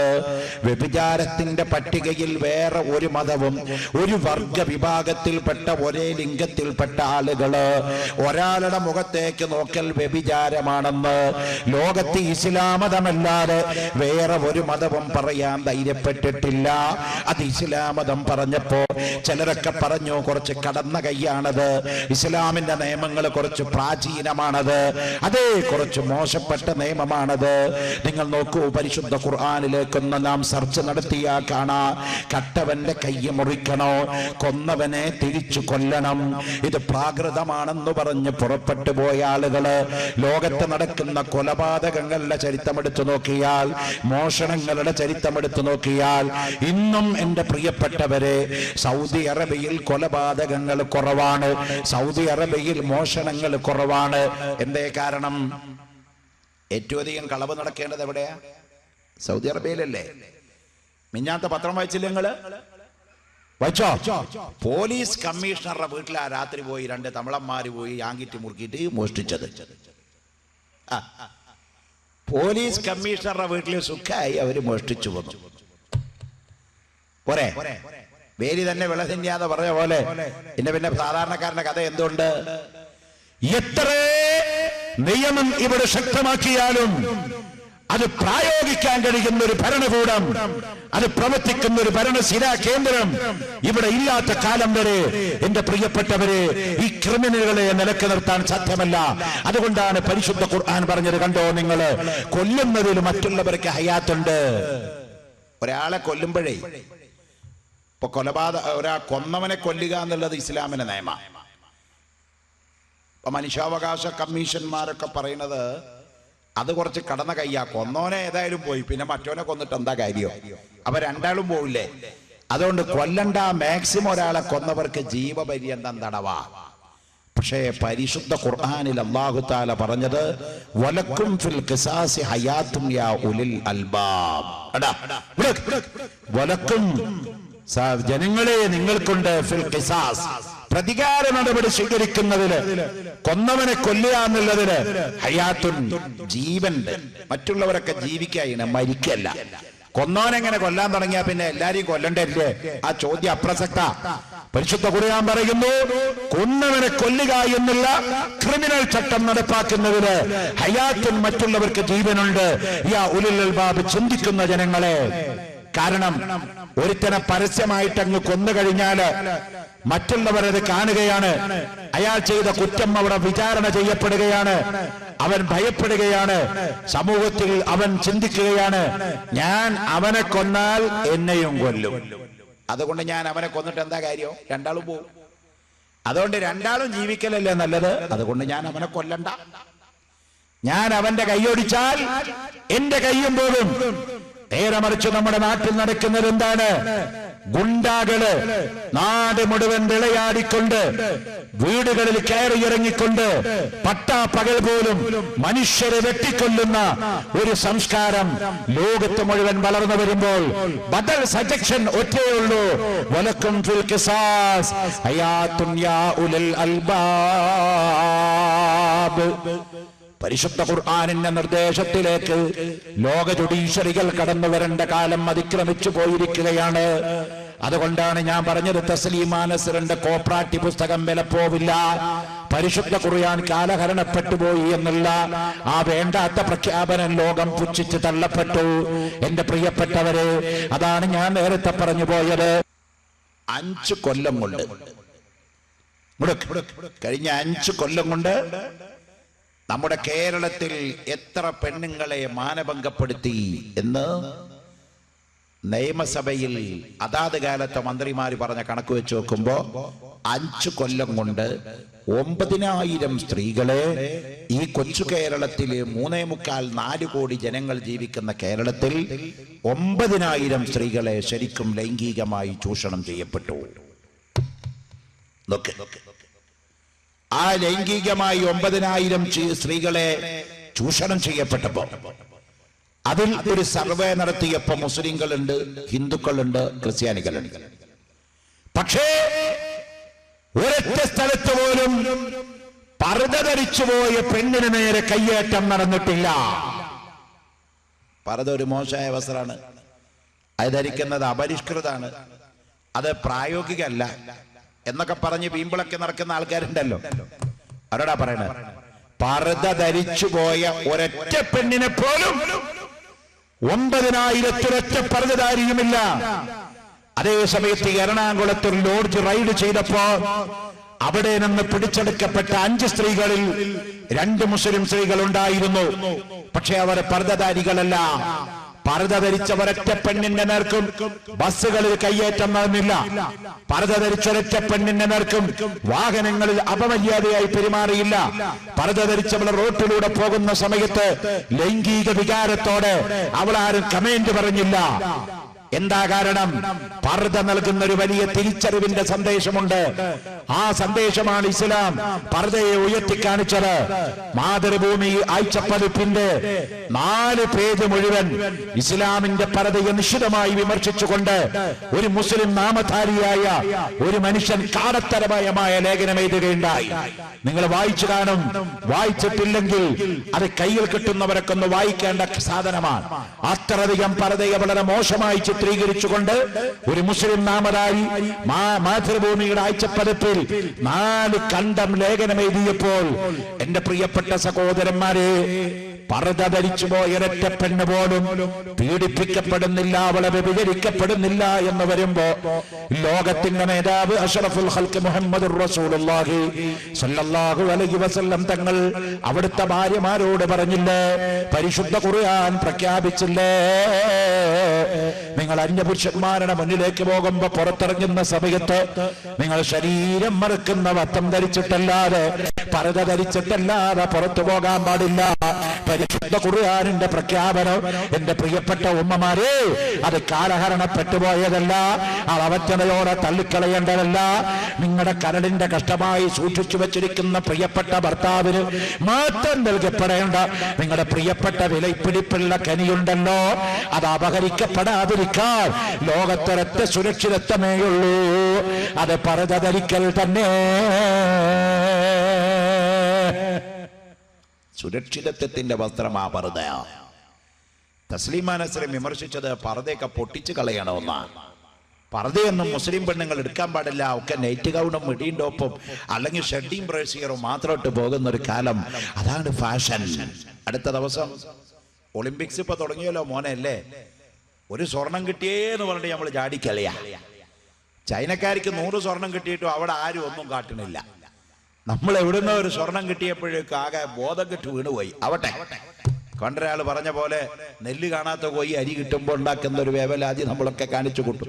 ഞാനത് മോശമായി പറയല്ലാട്ടോ, അല്ലേ തന്നെ. പക്ഷേ സ്പോർട്സിന് വളരെ ഇമ്പോർട്ടന്റ് കൊടുക്കേണ്ടത് തന്നെയാണ്. പക്ഷേ സ്പോർട്സിന് കൊടുക്കുന്ന ഇമ്പോർട്ടന്റിന്റെ പകുതി ഇമ്പോർട്ടന്റ് ഈ രാജ്യത്തെ പാവപ്പെട്ട ജനങ്ങളുടെ വീടില്ലാത്തവർക്ക് വീടുണ്ടാക്കാനും ഭക്ഷണം കിട്ടാത്തവന് ഭക്ഷണം കൊടുക്കാനും ഈ രാജ്യത്തെ ഗവൺമെന്റുകൾ ഉയർത്തിപ്പിടിക്കണോ. അതാണ് മനുഷ്യന്റെ അടിസ്ഥാന സൗകര്യങ്ങളിൽ ഏറ്റവും വിലപ്പെട്ടത്. ഒളിമ്പിക്സിൽ പോയിട്ട് സ്വർണം കിട്ടിയ അഭിനവിന്റെ പേരും പറഞ്ഞിട്ട് ഇരുന്നാൽ വയറ് നിറയോ മോനെ? വീടില്ലാത്തവന് വീടുണ്ടാകുമോ മോനെ? അവന് കോടികൾ ഓഫർ ചെയ്യാൻ ആളുണ്ട്. ഇതേപോലത്തെ സ്ഥാപനങ്ങളെ സഹായിക്കാൻ ഗവൺമെന്റുകൾ മുന്നോട്ട് വരണം. കാരണം ഒരു ഗവൺമെന്റ് പോലും കഴിയാത്ത കാര്യങ്ങളാണ് 5000-10,000 കുട്ടികളൊക്കെ സമൂഹത്തിന്റെ താഴേക്കടയിൽ കിടക്കുന്ന ആളുകളെ ഉയർത്തിക്കൊണ്ടുവരിക എന്നുള്ളത്. ഇത് ചെയ്യേണ്ടത് വാക്കവിയോ ഞാനോ നിങ്ങളൊന്നുമല്ല. ആരാ? ഇന്ത്യൻ ഭരണഘടന പറയുന്നത് സമൂഹത്തിലെ താഴെ കിടക്കുന്ന ആളുകളെ മേലേക്കടയിലുള്ളവരോട് എത്തിക്കേണ്ട ഉത്തരവാദിത്തം അതാത് ഭരണം നടത്തുന്ന ഭരണാധിപന്മാർക്കുള്ളതാണ്. അതെ, അതുകൊണ്ടാണ് രജീന്ദർ സച്ചാർ എഴുതിയ റിപ്പോർട്ടില് 404 പേജുള്ള റിപ്പോർട്ട് വായിച്ചു നോക്കിയാൽ നിങ്ങൾക്ക് കാണാം, ഇന്ത്യയിലെ ആദിവാസികളെക്കാൾ, ഇന്ത്യയിലെ മുളയനേക്കാൾ, ഇന്ത്യയിലെ ചെറുമക്കളെക്കാൾ, ഇന്ത്യയിലെ പട്ടികജാതി പട്ടികവർഗങ്ങളെക്കാൾ പിന്നാക്കം നിൽക്കുന്ന വർഗം ഇന്ത്യയിലെ മുസ്ലിങ്ങളാണ്. അതുകൊണ്ട് തന്നെ ഗവൺമെന്റുകൾ ഒളിമ്പിക്സിനും മറ്റും കൊടുക്കുന്ന പ്രാധാന്യത്തോടുകൂടെ തന്നെ പാവപ്പെട്ട ജനങ്ങളെ മുന്നോട്ട് കൊണ്ടുവരാനുള്ള വിഷയത്തിലേക്ക് ഗവൺമെന്റിന്റെ ശ്രദ്ധ അടിയന്തരമായി പതിയണോ? പ്രത്യേകിച്ച് മുസ്ലിം സമുദായത്തെ. മുസ്ലിം സമുദായം ഇന്നും അവഗണിക്കപ്പെട്ട് കിടക്കുക. അതിൽ നിന്ന് ഇങ്ങനെ വല്ല സ്ഥാപനമോ വല്ല കോളേജോ എത്തിങ്ങനെയൊക്കെ ഉണ്ടായിട്ട് 10 കുട്ടികളൊക്കെ നേരെയായി പോയി എവിടെങ്കിലും വല്ല പോലീസിലോ അല്ലെങ്കിൽ വിദ്യാഭ്യാസ വകുപ്പിലോ ആഭ്യന്തരത്തിലോ റെയിൽവേയിലോ ഒക്കെ 10 പേർക്ക് ജോലി കിട്ടിയതൊഴിച്ചാൽ കാര്യമായ ഒരു പുരോഗതിയൊന്നും മുസ്ലിം സമുദായത്തില് ഇന്ത്യ രാജ്യത്തെ ഗവൺമെന്റിന്റെ ഇടയിൽ ഉണ്ടാക്കിയെടുക്കാൻ സാധിച്ചിട്ടില്ല പ്രിയപ്പെട്ടവരെ. അതുകൊണ്ട് പ്രിയപ്പെട്ട സഹോദരന്മാരെ, ഒളിമ്പിക്സ് ഇവിടെ വലിയൊരു മെഡലും വാങ്ങി നിൽക്കുന്ന ഫോട്ടോ നിങ്ങൾ പത്രത്തിൽ കണ്ടു. എന്നാൽ അതിന്റെ 2 ദിവസം മുമ്പത്തെ മാതൃഭൂമിയുടെ ആ സ്പോർട്സ് പേജ് ഒന്ന് നോക്കിയാൽ നിങ്ങൾക്ക് കാണാം മനുഷ്യൻ എത്രമാത്രം തരം താന്നു പോയി. ലഹും ഖുലൂബുൻ ലാ യഫ്ഖഹൂന ബിഹാ വലഹും അയ്യുനുൻ ലാ യുബസിറൂന ബിഹാ വലഹും ആദാനുൻ ലാ യസ്മഊന ബിഹാ ഉലൈക കൽ അൻആം. പുരോഗമനങ്ങൾ നമ്മളെ അധപ്പതിപ്പിക്കുന്നതിന്റെ തെളിവാണ് 2 ദിവസം മുമ്പെയുള്ള മാതൃഭൂമിയുടെ സ്പോർട്സ് പേജ്. അമേരിക്കക്കാരിയായ ഒരു പെണ്ണ്, അവള് നൂല് ബന്ധമില്ലാത്ത ഒരു ഫോട്ടോ, അവളുടെ ഒറിജിനൽ നഗ്ന ഫോട്ടോ ഒളിമ്പിക്സിന്റെ സ്റ്റേഡിയത്തിൽ അവൾ ഇങ്ങനെ ഉയർത്തിക്കാണിച്ചിരിക്കുകയാണ്. ഒരു ഷെഡി പോയിട്ട് അരണച്ചരട് പോലും ഇടാത്തിരിക്കുന്ന ഒരു ഫുൾ നഗ്ന ഫോട്ടോ അവള് മാലോകരെ കാണിച്ചുകൊണ്ട് ഉയർത്തിപ്പിടിച്ചിരിക്കുകയാണ്. അതിന്റെ ചുവട്ടിൽ അടിക്കുറിപ്പ് എഴുതിയിരിക്കുകയാണ്, സ്വന്തം നഗ്ന ഫോട്ടോ ഒളിമ്പിക് സ്റ്റേഡിയത്തിൽ അമേരിക്കയുടെ താരം പ്രദർശിപ്പിച്ചപ്പോൾ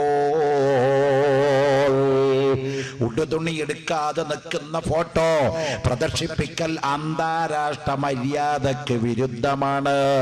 നിങ്ങളുടെ തെന്നലയിലൂടെ ഒരാൾ തുണിയെടുക്കാതെ വിവരമുള്ളവൻ പോയാൽ അയാളെ അറസ്റ്റ് ചെയ്യാനുള്ള നിയമം ഇവിടെ ഭരണഘടന നൽകുന്നുണ്ട്. അത് മറ്റുള്ളവരുടെ ലജ്ജയെ ഇല്ലാതെയാക്കുന്നതാണ്, അത് സമൂഹത്തിലുള്ള അഭിമാനം ഇല്ലാതെയാക്കുന്നതാണ്. അതുകൊണ്ട് സമനില തെറ്റാത്ത ഒരു മനുഷ്യൻ ഞാൻ എന്റെ ഇഷ്ടം പോലെ ജീവിക്കുമെന്ന് പറഞ്ഞ് ഒരാള് തുണിയെടുക്കാതെ തെന്നലയിലൂടെ നടന്നു പോയാൽ അയാളെ അറസ്റ്റ് ചെയ്യേണ്ടതാണ്.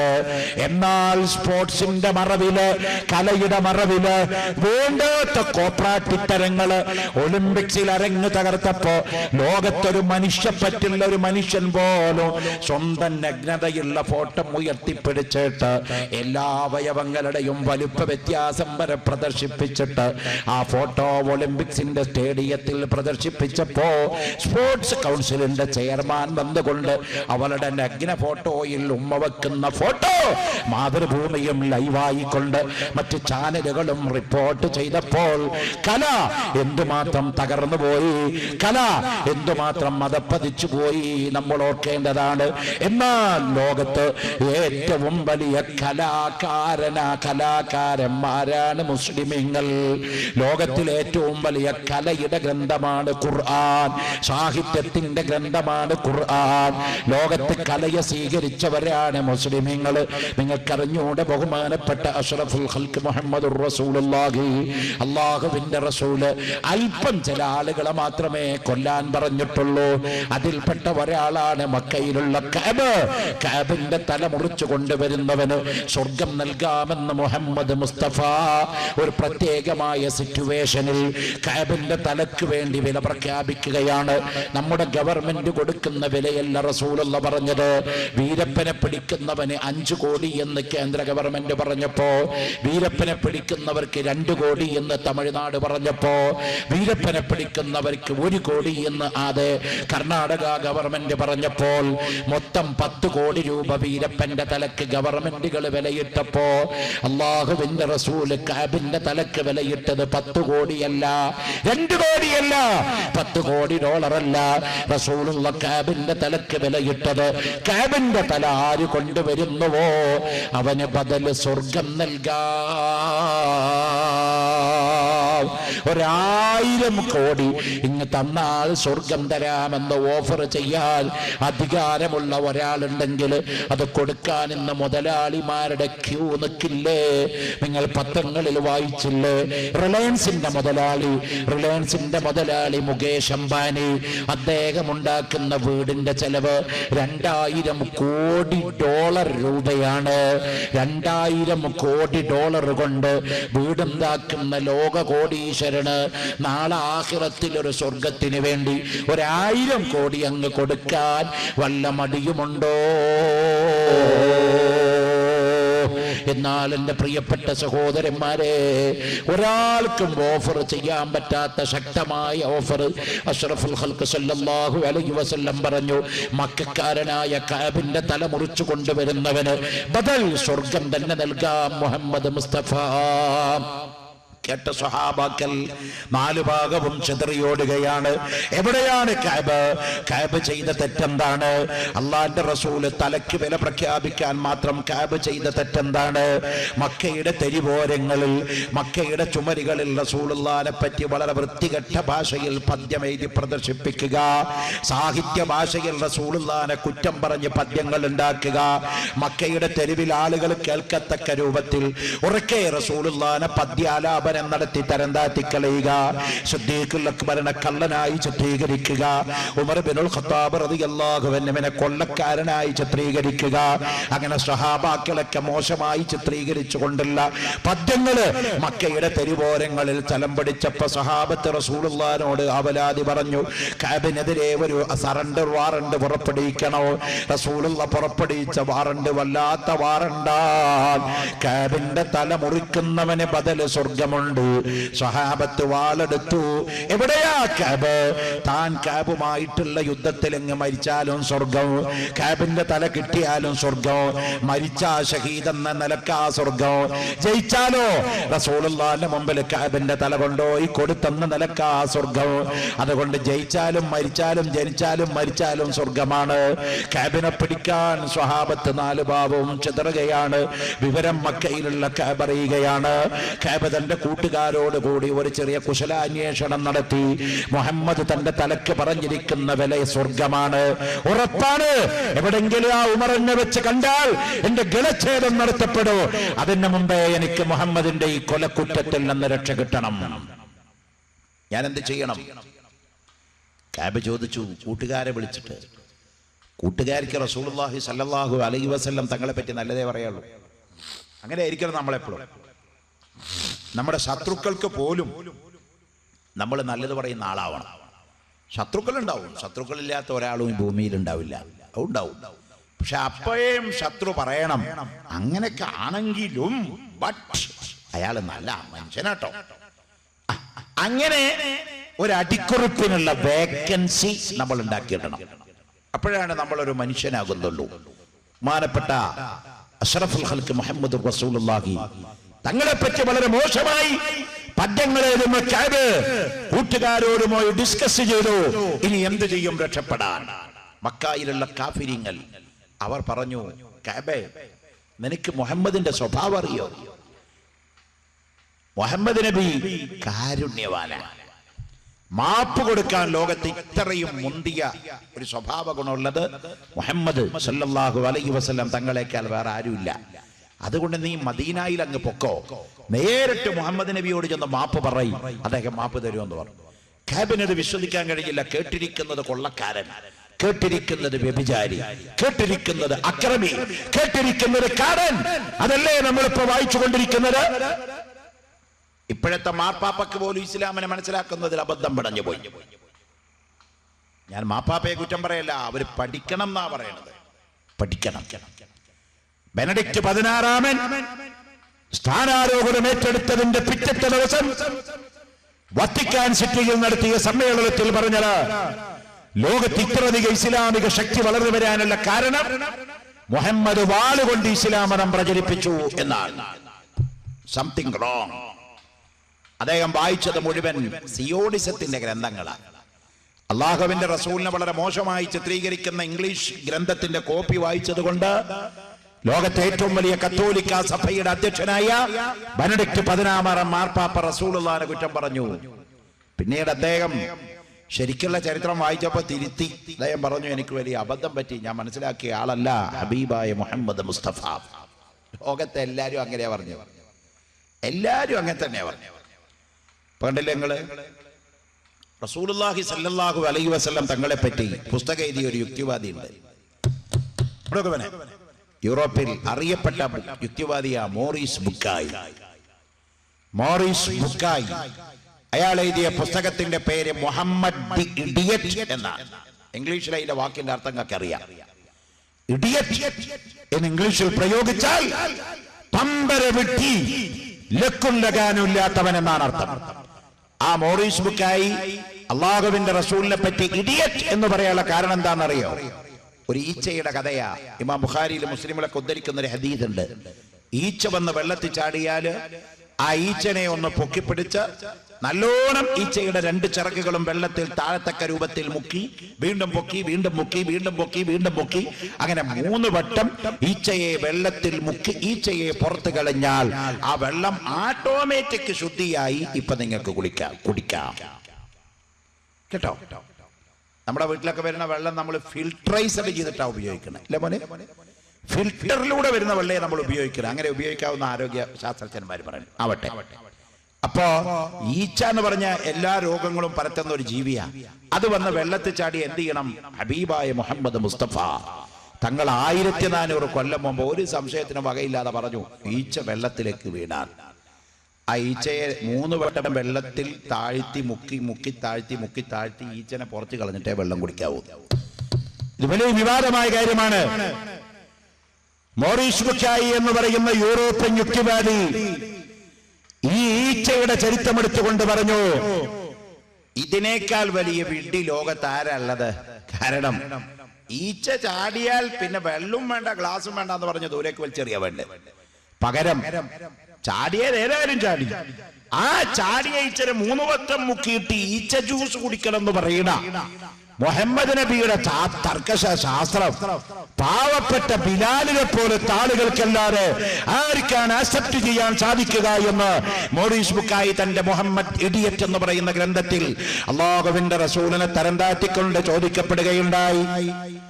എന്നാൽ 1886 ആയപ്പോ ജപ്പാനിലെ വട്ടാബയിൽ ജനിച്ച ഡോക്ടർ കൈറോത്തുമീസ് എന്ന് പറഞ്ഞ മറ്റൊരു ക്രിസ്ത്യാനി, അയാൾ മുസ്ലിമല്ല, മുവഹിദല്ല, ഏകദൈവ വിശ്വാസിയല്ല, അല്ലാഹുവിന്റെ റസൂലിനെ വിമർശിക്കാൻ വേണ്ടി പുസ്തകം എഴുതാൻ തീരുമാനിച്ച മനുഷ്യനാണ്.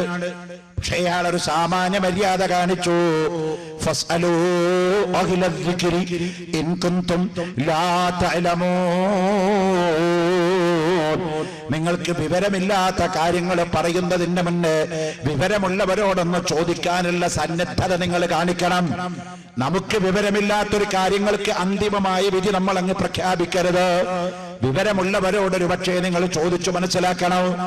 ആ ഡോക്ടർ കൈറോത്തുമീസ് എന്ന് പറഞ്ഞ ക്രിസ്ത്യാനി സൗദി അറേബ്യയിലെ കിങ് അബ്ദുൽ അസീസ് യൂണിവേഴ്സിറ്റിയിൽ വന്നിട്ട് 4 കൊല്ലം ഇമാം ബുഖാരിയെ സംബന്ധിച്ച് പഠനം നടത്തിയിട്ട് പരിശുദ്ധമായ ഹദീസ് കൊണ്ടുപോയിട്ട് ഈച്ചയെ പിടിച്ച് ലബോറട്ടറിയിൽ കൊണ്ടുപോയിട്ട് നിരന്തരമായ പഠന ഗവേഷണങ്ങൾ നടത്തിയപ്പോ കൈറോത്തുമീസ് ഒരു സുപ്രഭാതത്തിൽ കണ്ടു ഞെട്ടിപ്പോയി.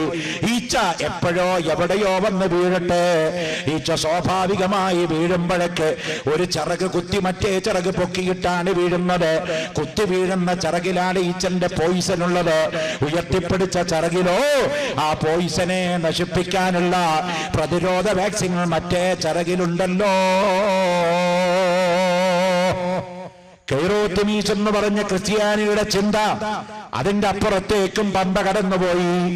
കുത്തി വീഴുന്ന ചിറകിലുള്ള പോയിസന്റെ പേരയാള് കണ്ടുപിടിച്ചു. ആ പോയിസനെ നശിപ്പിക്കാനുള്ള പ്രതിരോധ മരുന്നിന്റെ പേരും കണ്ടുപിടിച്ചു. ആ 2 പേരും ലോകത്തെ അയാൾ ഇംപ്ലിമെന്റ് ചെയ്തു. അയാൾ പറഞ്ഞു, മുഹമ്മദുൻ സയ്യിദുൽ കൗനൈനി വസ്സഖലൈനി വൽ ഫരീഖൈനി മിൻ ഉർബിൻ വമിൻ അജമീ. ലോകത്ത് മുഹമ്മദ് നബിയോളം ബുദ്ധിമാനായ ഒരു മനുഷ്യൻ ലോകത്ത് ഞാൻ കാണുന്നില്ല. നിരക്ഷര കുക്ഷിയായ, അക്ഷരാഭ്യാസമില്ലാത്ത, കോളേജിലേക്ക് പോകേണ്ട, യൂണിവേഴ്സിറ്റിയിൽ നിന്ന് ഡിഗ്രി നേടാത്ത മുഹമ്മദ് അല്ലേ വിളിച്ചു പറയുന്നത്. ഈച്ചയുടെ ഒരു ചിറകിൽ പോയിസനാൻ, മറ്റേ ചിറകിൽ അതിനെ നശിപ്പിക്കാനുള്ള ആന്റിഡോട്ട് എന്ന് പറയുന്ന വാതകം ഈച്ചയുടെ മറ്റേ ചിറകിലുണ്ടെന്ന് ലോകത്താദ്യം പഠിപ്പിച്ച മുഹമ്മദ് മുസ്തഫ പറഞ്ഞപ്പോ മോറീസ് ബുക്കായി ചാവണേന്റെ മുമ്പേ ഡോക്ടർ കൈറോത്ത് മെസ്സി ഫത്വ കൊടുത്തു. മോറീസ് ബുക്കായി വേറൊരു പുസ്തകം എഴുതിയിട്ട് പറഞ്ഞു, എനിക്ക് അബദ്ധം പറ്റി. മുഹമ്മദ് നബി സല്ലല്ലാഹു അലൈഹി വസല്ലം സാധാരണ മനുഷ്യനല്ല. ലോകത്ത് പറയാത്ത ഒറ്റ വർഗ്ഗേ ഉള്ളൂ. എന്റെ കമ്മീഷന്റെ റൂള് പ്രകാരം പറയാൻ പാടില്ല, പക്ഷെ ഇവിടെ ഇപ്പോൾ വയലല്ല നടക്കുന്നത്. കമ്മീഷനിലെ എല്ലാവരും ഒരുപോലെ കാണണം. അപ്പൊ കമ്മീഷനല്ല, അപ്പൊ വയലായിട്ടാ വന്നത്. ലോകത്ത് നബി സല്ലല്ലാഹു അലൈഹി വസല്ലം തങ്ങൾ സാധാരണ മനുഷ്യനാണെന്ന് പറയുന്ന ഒരൊറ്റ വർഗ്ഗേ ഉള്ളൂ, ജമാഅത്തെ ഇസ്ലാമി മുജാഹിദും. എന്തിനധികം നിങ്ങൾ ബൈബിൾ പരിശോധിച്ചു നോക്കൂ. മത്തായി സുവിശേഷത്തിന്റെ 16-ാം അധ്യായം 20, 21, 22 വാചകം എടുത്ത് പരിശോധിച്ചു നോക്ക്. റസൂലുള്ളാഹിനെ പറ്റി മത്തായി എന്താ പറഞ്ഞത്? മത്തായി പറയുന്നു, ഞാൻ നിങ്ങളോടുകൂടെ ഇരിക്കുമ്പോൾ ഇത് പറയുന്നു, ഞാൻ പോവാതിരുന്നാൽ സത്യത്തിന്റെ പരിശുദ്ധാത്മാവ് നിങ്ങളിലേക്ക് വരികയില്ല. പിതാവ് എന്റെ നാമത്തിൽ അയക്കുന്ന സത്യത്തിന്റെ പരിശുദ്ധാത്മാവ് നിങ്ങളിൽ വന്നാൽ എന്നെ കൊണ്ടിരിക്ക കൊണ്ടവനോട് സാക്ഷി പറവീൻ. കാലമത്തായി ഫീ മത്തായി സുവിശേഷം. എന്താ മത്തായി പറയുന്നത്? ഞാൻ പോവാതിരുന്നാൽ സത്യത്തിന്റെ പരിശുദ്ധാത്മാവ് നിങ്ങളിൽ വരില്ല. ആരാ പോണ്ടത്? യേശു ക്രിസ്തു, ബഹുമാനപ്പെട്ട ഈസാ അലൈഹിസ്സലാം പോണം. പോയാൽ സത്യത്തിന്റെ പരിശുദ്ധാത്മാവ് വരും. ആത്മാവ് പോലും സുരക്ഷിതനായ മനുഷ്യൻ, അതാണ് അഷ്റഫുൽ ഖൽഖ് മുഹമ്മദ് മുസ്തഫ തങ്ങൾ. യേശു ക്രിസ്തുവിന്റെ ശേഷം, ഈസാ നബിയുടെ ശേഷം റസൂലുള്ള അല്ലാതെ 500 കൊല്ലത്തിന്റെ ഇടയില് വേറെ ഒരു നബി വന്നിട്ടില്ല. വാദത്തിന് പോലും വന്നിട്ടില്ല, കള്ളനബി പോലും. കള്ളനബിമാരൊക്കെ വന്നത് റസൂലുള്ളാഹിന്റെ കാലത്തും പിന്നെയാ വന്നത്. മുസൈലിമത്തുൽ കദ്ദാബ്, കള്ളൻ, 1 നമ്പർ, 3rd rate ക്രിമിനൽ. ആ കള്ളൻ പറഞ്ഞു, ഞാൻ അള്ളാഹുവിന്റെ റസൂലാണ്. റസൂലുള്ളാഹിന്റെ കാലത്ത് തന്നെ മൂപ്പരൊരു കത്ത് കൊടുത്തയച്ചു അള്ളാഹുവിന്റെ റസൂലിനെ. ഒരു അഡ്ജസ്റ്റ്മെന്റ് പരിപാടി, രാഷ്ട്രീയക്കാരുടെ പരിപാടി മൂപ്പര് കളിച്ചു. മൂപ്പരെ കത്ത് റസൂലുള്ളാഹിക്ക് എന്താ? മിൻ മുസൈലിമത്തി റസൂലില്ല ഇലാ മുഹമ്മദ് റസൂലില്ല. അള്ളാന്റെ റസൂലായ മുസൈലിമയിൽ നിന്ന് അള്ളാന്റെ റസൂലായ മുഹമ്മദ് നബിക്കല്ല ഒരു കത്ത്. എന്താ കത്തിലുള്ളത്? മുഹമ്മദ്, നീ സൗദി അറേബ്യയിൽ ഇങ്ങനെ നബിയായി അവിടൊക്കെ നോക്കിക്കോ. ഞാൻ യമൻ, സുഡാൻ, ഈ ഭാഗത്തൊക്കെ ഞാനും നബി. നമ്മൾ തമ്മിൽ തർക്കം തകരാറൊന്നും വേണ്ട. ഒരു മ്യൂച്വൽ അണ്ടർസ്റ്റാൻഡിൽ നമുക്ക് ഈ നബി പരിപാടി ഇങ്ങനെ ഉഷാറായി നടത്താം. ചില കള്ള സന്യാസിമാരും ചില കപട ആൾദൈവങ്ങളും ചില കപട ഫാദർമാരും സമുദായത്തിൽ തട്ടിപ്പ് നടത്തുന്നുണ്ട്. നമ്മൾ അതിനെ എതിർക്കണം. ഞാൻ SSFന്റെ SYSന്റെ സുന്നത്തിയമാത്തിന്റെ ആൾക്കാരാണ്, DYFIക്കാരല്ല അതിനെ എതിർക്കേണ്ടത്. സമുദായത്തിന്റെ കാര്യം പറയേണ്ടത് രാഷ്ട്രീയക്കാരല്ല. നമ്മൾ പറയണം, നമ്മുടെ ഇടയിലുള്ള കള്ളനാണയങ്ങള് അത് പുറത്തു കൊണ്ടുവരാനുള്ള ഊർജവും SSFനുണ്ട്, SYSനുണ്ട്, സമസ്തക്കുണ്ട്. നമ്മുടെ കാര്യം പറയാൻ നമ്മളുള്ളപ്പോൾ മറ്റുള്ളവർക്ക് പിന്നെ ഇതിന്റെ ഇടയിൽ കയറി വരാനുള്ള അവസരം നമ്മൾ ഉണ്ടാക്കി കൊടുക്കരുത്. ഞാൻ തിരുവനന്തപുരത്ത് ഇവരുടെ DYFIയുടെ ഈ ആൾ ദൈവങ്ങൾക്കെതിരെ എന്നുള്ള പരിപാടിയിൽ മുഖ്യമന്ത്രിയോട് കൂടെ പ്രസംഗിക്കാൻ പോയി. എനിക്കിപ്പോൾ ആര് വിളിച്ചാലും പോകാതിരിക്കാൻ പറ്റുമോ? 73 ജാതിക്കാരി വന്ന് വിളിച്ചാലും 73 ആൾക്കാരി ആളാ. അപ്പൊ ആര് വിളിച്ചാലും പോളോ.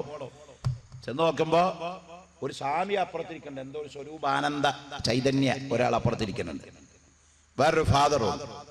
ഇവരെല്ലാം അങ്ങനെ പ്രസംഗിച്ചിട്ട് പറഞ്ഞു, ആൾ ദൈവങ്ങൾ എതിർക്കേണ്ടതാണ്, അങ്ങനെ ആക്കേണ്ടത്, അങ്ങനെ ആക്കണ്ട.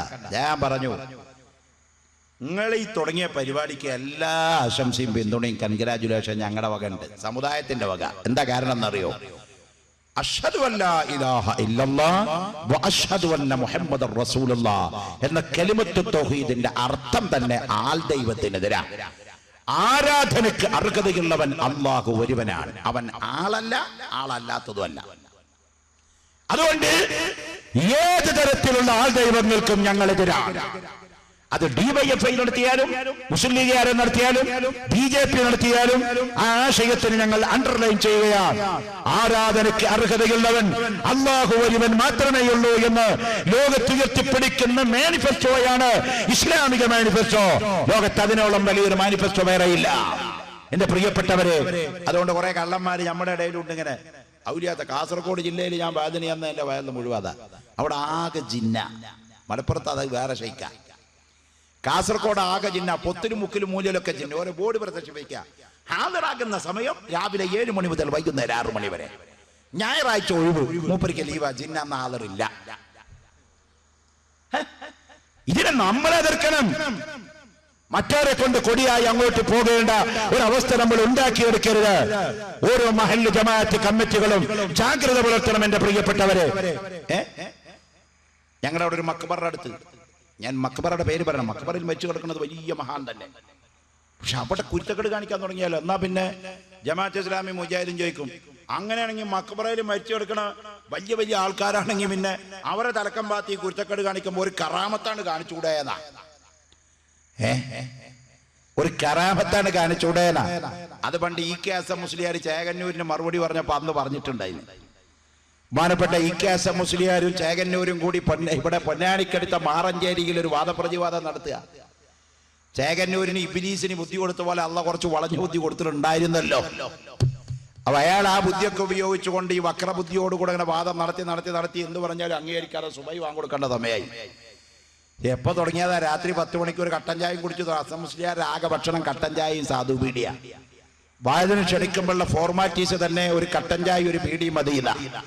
അങ്ങനെ ബഹുമാനപ്പെട്ട EK മുസ്ലിയാർ നബറല്ലാഹു മർക്കദഹു മഹാനവർഗൻ സുബഹിയോടടുത്തു. ഇവൻ നിർത്തിയല്ല, വാദപ്രതിവാദം ഇങ്ങനെ തുടർന്നുകൊണ്ടിരിക്കുക.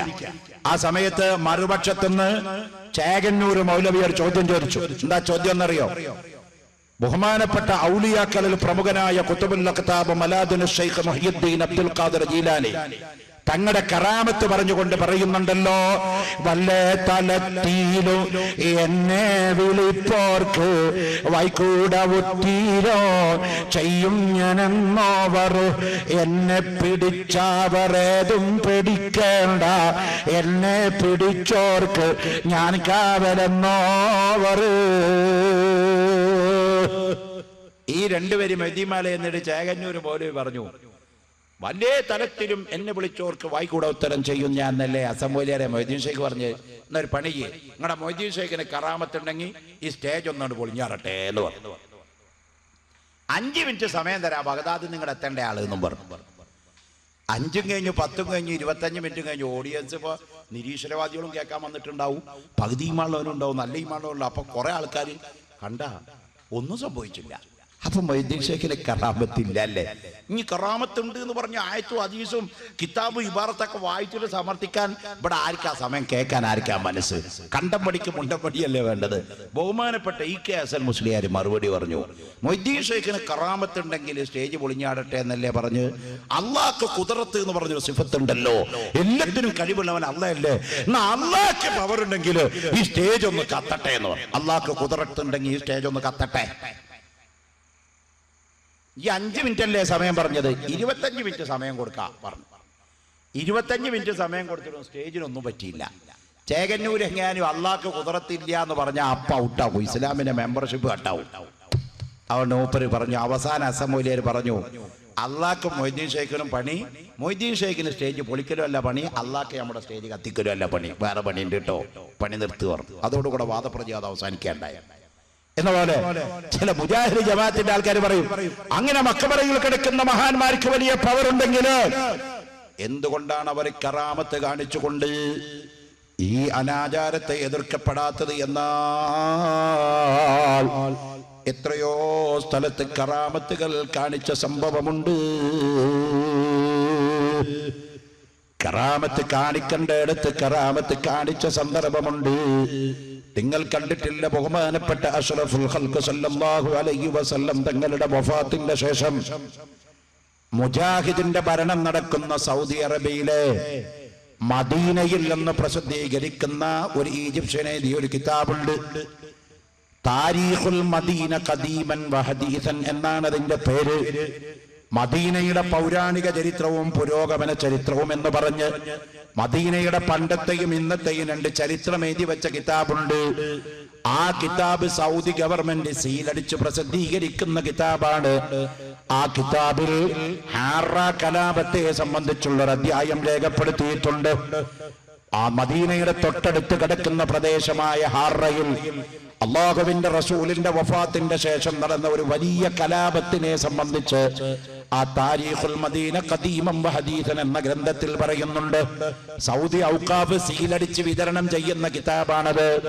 ആ കിതാബിൽ ബഹുമാനപ്പെട്ട സഈദ് ബിനുൽ മുസയ്യിബ് റളിയല്ലാഹു അൻഹുവിന്റെ ചരിത്രം പറഞ്ഞെടുത്ത് കാണാം. സഹോദരന്മാരെ, ഹാറ കലാപം ശക്തമായ കാലത്ത് മദീനയിലുള്ള പുരുഷന്മാരൊക്കെ യസീദിന്റെ പട്ടാളക്കാരെ വെട്ടിക്കൊലപ്പെടുത്താൻ തുടങ്ങിയപ്പോ ബഹുമാനപ്പെട്ട സഈദ് ബിനുൽ മുസയ്യിബ് എന്ന് പറയുന്ന താബിഈങ്ങളുടെ നേതാവ്, മഹാനുഭാവൻ, രക്ഷ കിട്ടാൻ വേണ്ടി അഷ്റഫുൽ ഖൽഖ് സല്ലല്ലാഹു അലൈഹി വസല്ലം തങ്ങളുടെ പരിശുദ്ധ റൗളയുടെ അകത്ത് പോയി ഒളിച്ചുപോയി.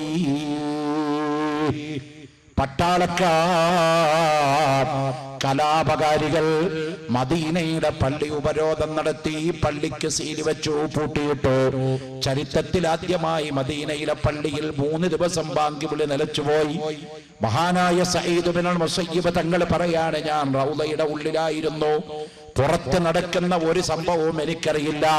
സൂര്യൻ ഉദിച്ചിട്ടുണ്ടോ അസ്തമിച്ചിട്ടുണ്ടോ എനിക്കറിയില്ല. ആ സമയത്ത് യസീദിന്റെ പട്ടാളക്കാരിൽ കുറച്ചാളുകൾ റൗളയുടെ ഉള്ളിലേക്ക് കയറി വന്നു. എന്നെ ബലമായി പിടിച്ചു. കൊല്ലാൻ വേണ്ടി എനിക്ക് നേരെ വാളോങ്ങിയപ്പോൾ വേറെ ഒരു പട്ടാളക്കാരൻ പറഞ്ഞു, എടോ, ഭ്രാന്തില്ലാത്ത ഒറ്റ മനുഷ്യനും മദീനയിൽ ഇരിക്കുന്നില്ല. ഇയാൾക്ക് എന്തോ ഒരു മെന്റലുള്ള പോലെയുണ്ട്. അയാളുടെ മുടിയൊക്കെ ജട കുത്തിയിട്ടുണ്ട്, താടി വല്ലാതെ നീണ്ടിട്ടുമുണ്ട്. അയാള് പാവം പൊക്കോട്ടെ, ഒരു മെന്റൽ രോഗിയല്ലേ, മാനസിക രോഗിയല്ലേ, അയാളെ കൊല്ലണ്ട എന്ന് പറഞ്ഞ് ബഹുമാനപ്പെട്ട സഈദ് ബിനുൽ മുസയ്യിബിനെ വെറുതെ വിടുകയാണ്. മാ ബൈന ഖബരി വ മിൻബരി റൗളത്തുൻ മിൻ റിയാദിൽ ജന്ന എന്ന് ലോക ചരിത്രത്തിന്റെ കണ്ണിയാകുന്ന സ്ഥലത്ത് യസീദിന്റെ കാലത്തുള്ള പട്ടാളക്കാർ, അക്രമകാരികളായ പട്ടാളക്കാരുടെ കുതിരകൾ കയറിയിട്ട് ഈ പരിശുദ്ധമായ സ്ഥലത്ത് മൂത്രമൊഴിച്ചു. ഈ ചരിത്രഗ്രന്ഥം രേഖപ്പെടുത്തി വെക്കുന്നുണ്ട്. പ്രിയപ്പെട്ടവരെ, അത്തരം നീചമായൊരു കലാപമായി ഹാറ കലാപം നടന്ന സമയത്ത് ബഹുമാനപ്പെട്ട സഈദ് ബിനുൽ മുസയ്യിബ് തങ്ങൾ പ്രാണരക്ഷാർത്ഥം റസൂലുള്ളാഹിന്റെ റൗളയിൽ അല്ലിപ്പിടിച്ച് ഇങ്ങനെ റൗളയുടെ ചുറ്റുഭാഗത്തിരിക്കുമ്പോ തന്റെ ഫർദ് നിസ്കാരത്തിന്റെ സമയം അടുത്തുപോയി. മദീനത്തെ പള്ളിയിൽ ബാങ്കില്ല. ബാങ്ക് വിളിച്ചവന് തല കാണൂല. ബാങ്ക് വിളിക്കാൻ മദീനയിൽ ആണുങ്ങളില്ല. മദീനയിലെ പള്ളിയിലെ ബാങ്ക് വിളി നിന്നുപോയ സമയത്ത് മഹാനായ സഈദ് ബിനുൽ മുസയ്യിബ് തങ്ങൾ പറയുന്നു, റൗള ഷരീഫിന്റെ തൊട്ടടുത്ത് കിടക്കുന്ന ഞാൻ റസൂലുള്ളാഹിന്റെ ഖബർ ഷരീഫിന്റെ അകത്തുനിന്ന് ഒരു മുഴക്കം കേൾക്കുകയാണ്. ആ മുഴക്കം അങ്ങ് ശക്തമായി വന്നപ്പോൾ ഖബറിന്റെ അകത്തുനിന്ന് കേട്ട മുഴക്കം ഹബീബായ നബി സല്ലല്ലാഹു അലൈഹി വസല്ലം തങ്ങൾ ഫർദ് നിസ്കാരത്തിന്റെ സമയം വന്നപ്പോൾ ഖബറിന്റെ ഉള്ളിൽ നിന്ന് എഴുന്നേറ്റ് നിന്നുകൊണ്ട് ബാങ്ക് വിളിക്കുന്നു. മദീനത്തെ പള്ളിയിൽ ബാങ്ക് വിളി നിന്നുപോയ 3 ദിവസവും ഈ നിലക്ക് അല്ലാഹുവിന്റെ റസൂലിന്റെ ഖബറിന്റെ അകത്തുനിന്ന് ബാങ്ക് വിളിക്കുന്നത് ഞാൻ എന്റെ കർണപടങ്ങളെ കൊണ്ട്, നഗ്നമായ ചെവിടുകളെ കൊണ്ട് കേട്ടു എന്ന് എഴുതിയ കിതാബ് സൗദി അറേബ്യയിലെ മുജാഹിദിന്റെ ഔഖാഫിന്റെ സീലടിച്ചു വെക്കുമ്പോൾ നബി സല്ലല്ലാഹു അലൈഹി വസല്ലം തങ്ങളുടെ ശരീരം ജീർണിച്ചു പോയി എന്ന് ലോകത്തിലുള്ള ഒരൊറ്റ മുസ്ലിമീങ്ങളും വിശ്വസിക്കുന്നില്ല. അപ്പൊ കറാമത്ത് കാണിക്കേണ്ടടുത്ത് കാണിച്ചിട്ടുണ്ട്. എന്നാൽ ഖബറിന്റെ ഉള്ളിൽ നിന്ന് ബാങ്ക് വിളിച്ചിട്ട് സഈദ് ബിനുൽ മുസയ്യിബിന് സമയം അറിയിച്ചു കൊടുക്കുന്ന ലോക നേതാവ് മുഹമ്മദുർ റസൂലുള്ളാഹി തങ്ങൾക്ക് തന്റെ പള്ളിയിലോട്ട് കയറി വന്ന് അക്രമം കാണിക്കുന്ന പട്ടാളക്കാരെ ഒന്ന് ഒരു മുഅ്ജിസത്ത് കാണിച്ചിട്ട് ഒന്ന് കൊല്ലാമായിരുന്നില്ലേ? നമ്മൾ ആവശ്യപ്പെടുന്നതെല്ലാം മുഅ്ജിസത്ത്, നമ്മൾ ആഗ്രഹിക്കുന്നതെല്ലാം കറാമത്ത്. അത് മനസ്സിലാക്കാനുള്ള കോമൺ സെൻസ് നമുക്കുണ്ടായിരിക്കണം പ്രിയപ്പെട്ടവര്. അതുകൊണ്ട് നാം മനസ്സിലാക്കണോ, മഹാന്മാരായ ഔലിയാഇന്റെ ഖബറിന്റെ അടുത്ത് കോപ്രാട്ടിത്തം കാണിക്കുന്നവർക്ക് അവരുടെ ആഖിബത്ത് വളരെ മോശമാവുന്നതാണ്. അവർ സൂൽ ഖാത്തിമത്ത് കൊണ്ട് മരണപ്പെട്ടു പോകുന്നതാണ്. എത്രയോ മഖ്ബറകളുടെ അകത്ത് സുന്നത്ത് ജമാഅത്തിന്റെ പേര് പറഞ്ഞ് അന്ധവിശ്വാസങ്ങൾ നടത്തുന്നുണ്ട്. അത് അഖിലു സുന്നത്തി വൽ ജമാഅത്തിന്റെ അജണ്ടയിൽ പെടുത്തരുത്. അതിനെ മുസ്ലിം സമുദായത്തിന്റെ അകത്തുനിന്ന് എതിർക്കാനുള്ള ഒരു കഴിവ് നമുക്കുണ്ടാവണോ. ആനപൂരങ്ങൾ നടത്തുന്നത് സുന്നീസമല്ലല്ലോ. ഖബറിന്റെ അടുത്ത് അന്യ സ്ത്രീകളെ കൊണ്ടുവന്നിട്ട് മറവില്ലാതെ അന്യ പുരുഷന്മാര് തലയിൽ കൊടിവെച്ച് ഒഴിഞ്ഞു കൊടുക്കുന്നത് സുന്നീസമല്ലല്ലോ. അതുപോലെ പരിശുദ്ധ ഇസ്ലാമിനും സുന്നികൾക്കും എതിരായ ഒരുപാട് അന്ധവിശ്വാസങ്ങൾ സമുദായത്തിന്റെ അകത്ത് ആരൊക്കെയോ അള്ളിപ്പിടിപ്പിച്ച് കയറിയിട്ടുണ്ട്. അതിൽ നിർമ്മാർജ്ജനം ചെയ്യുന്ന വിഷയത്തില് സുന്നത്ത് ജമാഅത്തിന്റെ പ്രവർത്തകന്മാർ, SYSന്റെ പ്രവർത്തകന്മാർ, SSFന്റെ പ്രവർത്തകന്മാർ രംഗത്ത് വരണം. എന്നാൽ അന്ധവിശ്വാസങ്ങളുടെ മറവില് വിശ്വാസങ്ങളെ തച്ചുടക്കാൻ അനുവദിക്കപ്പെടുന്ന പ്രശ്നമേ ഇല്ല. അന്ധവിശ്വാസങ്ങളുടെ മറവില് ആരായിരുന്നാലും വിശ്വാസങ്ങളെ തച്ചുടക്കാൻ അനുവദിക്കുന്ന പ്രശ്നമേ ഇല്ല. അന്ധവിശ്വാസങ്ങൾക്ക് എക്കാലത്തും എതിര് നിന്ന മതമാണ് ഇസ്ലാം. വിശ്വാസങ്ങളെ സൂക്ഷിക്കുന്ന മതവുമാണ് ഇസ്ലാം. ഇരിക്കട്ടെ, ഞാൻ പറഞ്ഞു വെക്കുന്നു, ബഹുമാനപ്പെട്ട അഷ്റഫുൽ ഖൽഖ് മുഹമ്മദുർ റസൂലുള്ളാഹി തങ്ങളെ കുറ്റം പറഞ്ഞവർ തിരുത്തി എഴുതിയിട്ടുണ്ട്. മോറീസ് ബുക്കായിയുടെ കഥ പറഞ്ഞത് അതിനാണ് കേട്ടോ. മോറീസ് ബുക്കായി റസൂലുള്ളാഹിനെ അവസാനം നല്ല മനുഷ്യൻ എന്ന് എഴുതപ്പെട്ടു പോയി. അതാണ് ഞാൻ പറഞ്ഞത്, ബഹുമാനപ്പെട്ട കഅബ് റളിയല്ലാഹു തആല അൻഹു മുസ്ലിമായിട്ടില്ലായിരുന്നു. അന്ന് കാഫിരീങ്ങളിൽപ്പെട്ട ആളാണ്. ആ കഅബ് കൂട്ടുകാരെ വിളിച്ചുകൊണ്ട് ചോദിച്ചു, മുഹമ്മദിന്റെ സ്വഭാവം എന്താണ്? ആ കാഫിരീങ്ങൾ പറഞ്ഞു, മുഹമ്മദിനോട് ഞങ്ങൾക്ക് ഒറ്റ വിരോധമേ ഉള്ളൂ, അയാൾ നബിയാണെന്ന് പറയാൻ പാടില്ല. അബൂജാഹിൽ പോലും പറഞ്ഞത് അതല്ലേ.